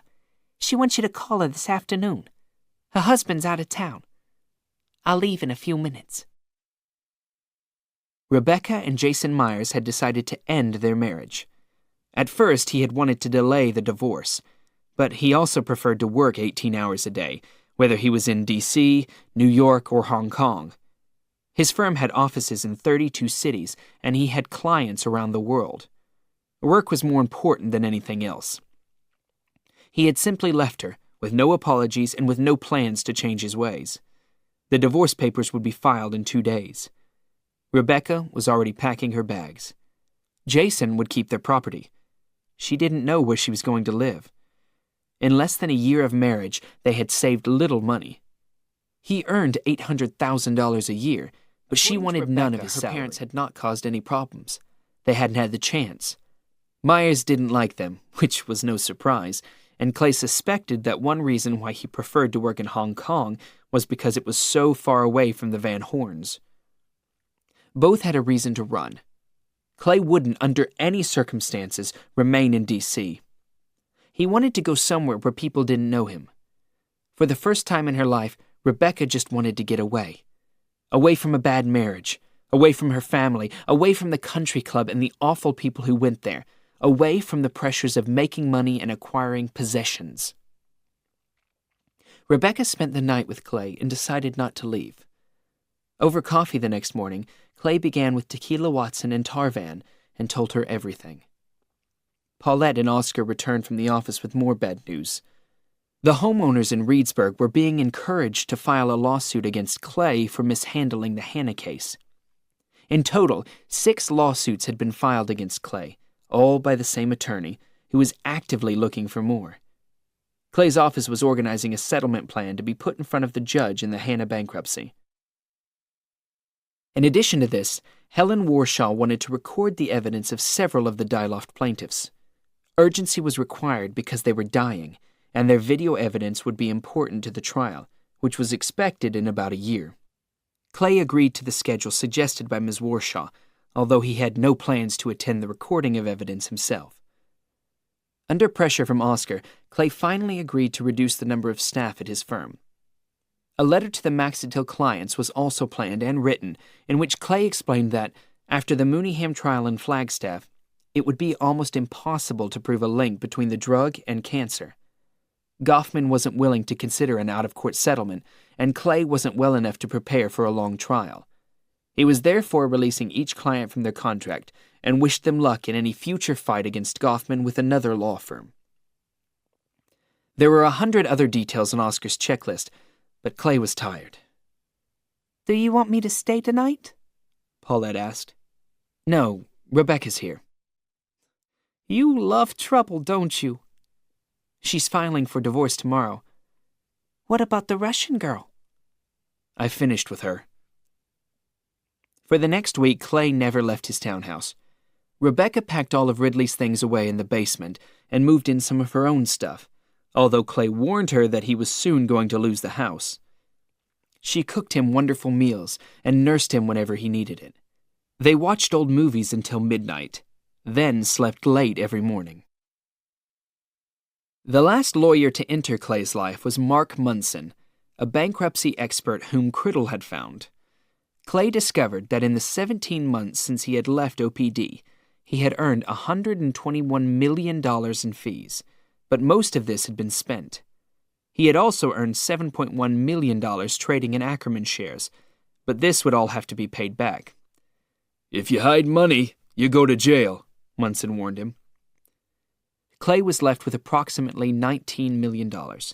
However, he now had 26 former clients suing him over Diloft. The Hanna class action plaintiffs were getting organized, and the consequences of Maxitil would be nasty and expensive. None of these expenses could be accurately predicted. When it ends, Munson said, you'll have no money, but at least you won't owe anything. Thanks, Clay said with a bitter smile.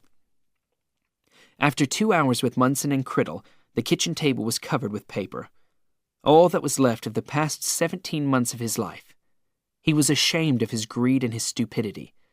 It was sickening what the money had done to him. The thought of leaving helped him survive each day. With the alarming news that a for sale sign had appeared in front of their house. That's because it's now for sale, Clay said. I don't understand. Come home and I'll explain it to you. Is there trouble? There is. After a long pause, she said, I prefer to stay here. Fine. Stay in the house until it sells. I don't care. Rodney found his old friend sitting by the window. How are the bones? He asked, sitting beside him. Healing nicely. How's your head? No additional brain damage. How's your soul? Surviving. Paulette says you're leaving. For some time, anyway. I'll file for bankruptcy next week, and I won't be around here when it happens. Paulette has a flat in London that I can use for a few months. We'll hide there. You can't avoid a bankruptcy? No. There are too many good claims against us. Remember our first Diloft plaintiff, Ted Worley? Sure. He died yesterday. I didn't kill him, but I didn't protect him either. His case in front of a jury is worth $5 million. There are 26 other cases similar to his. I'm going to London. Clay, I want to help. I'm not taking your money. I've had this conversation twice with Paulette and once with Jonah. You made your money and you were smart enough to get out at the right time. I wasn't. You didn't have to give us $10 million. We're giving some back. No. Yes. The three of us have talked about it. We'll wait until the bankruptcy is over. Then each of us will transfer money to your account. A gift. You earned that money, Rodney. Keep it. Nobody earns $10 million in 6 months, Clay. You might win it, steal it, or see it drop out of the sky, but nobody earns money like that. It's ridiculous. I'm giving some back. So are Paulette and Jonah. How are the kids? You're changing the subject. Yes, I'm changing the subject. So they talked about kids, and old friends at OPD, and old clients and cases there. They sat on the front steps until after dark, when Rebecca arrived, and it was time for dinner. Paulette and Rodney drove Clay and Rebecca to Reagan National Airport, where Clay's Gulfstream jet sat very close to the spot where he had first seen it. As they were leaving for at least 6 months, there was a lot of luggage, especially Rebecca's. Clay, who had sold most of his possessions, was traveling light. He could walk fairly easily, but he was still too weak to carry anything. Rodney acted as his porter. Clay climbed the steps of his jet for one last journey, said goodbye to Paulette and Rodney, thanked them both, and promised to call within days. When the door was shut, Clay pulled the shades down over the windows so that he would see none of Washington when they lifted off. To Rebecca, the jet was a terrible symbol of the destructive power of greed. She was looking forward to the tiny flat in London, where no one knew them and no one cared what they wore, drove, bought, ate, or where they worked, shopped, or went on vacation. She wasn't coming home. She had fought with her parents for the last time. Clay wanted nothing more than 2 good legs and a fresh start. He was surviving one of the biggest disasters in the history of American law, and it was further and further behind him. He had Rebecca now, and nothing else mattered. Somewhere over Newfoundland, they unfolded the sofa and fell asleep under the covers.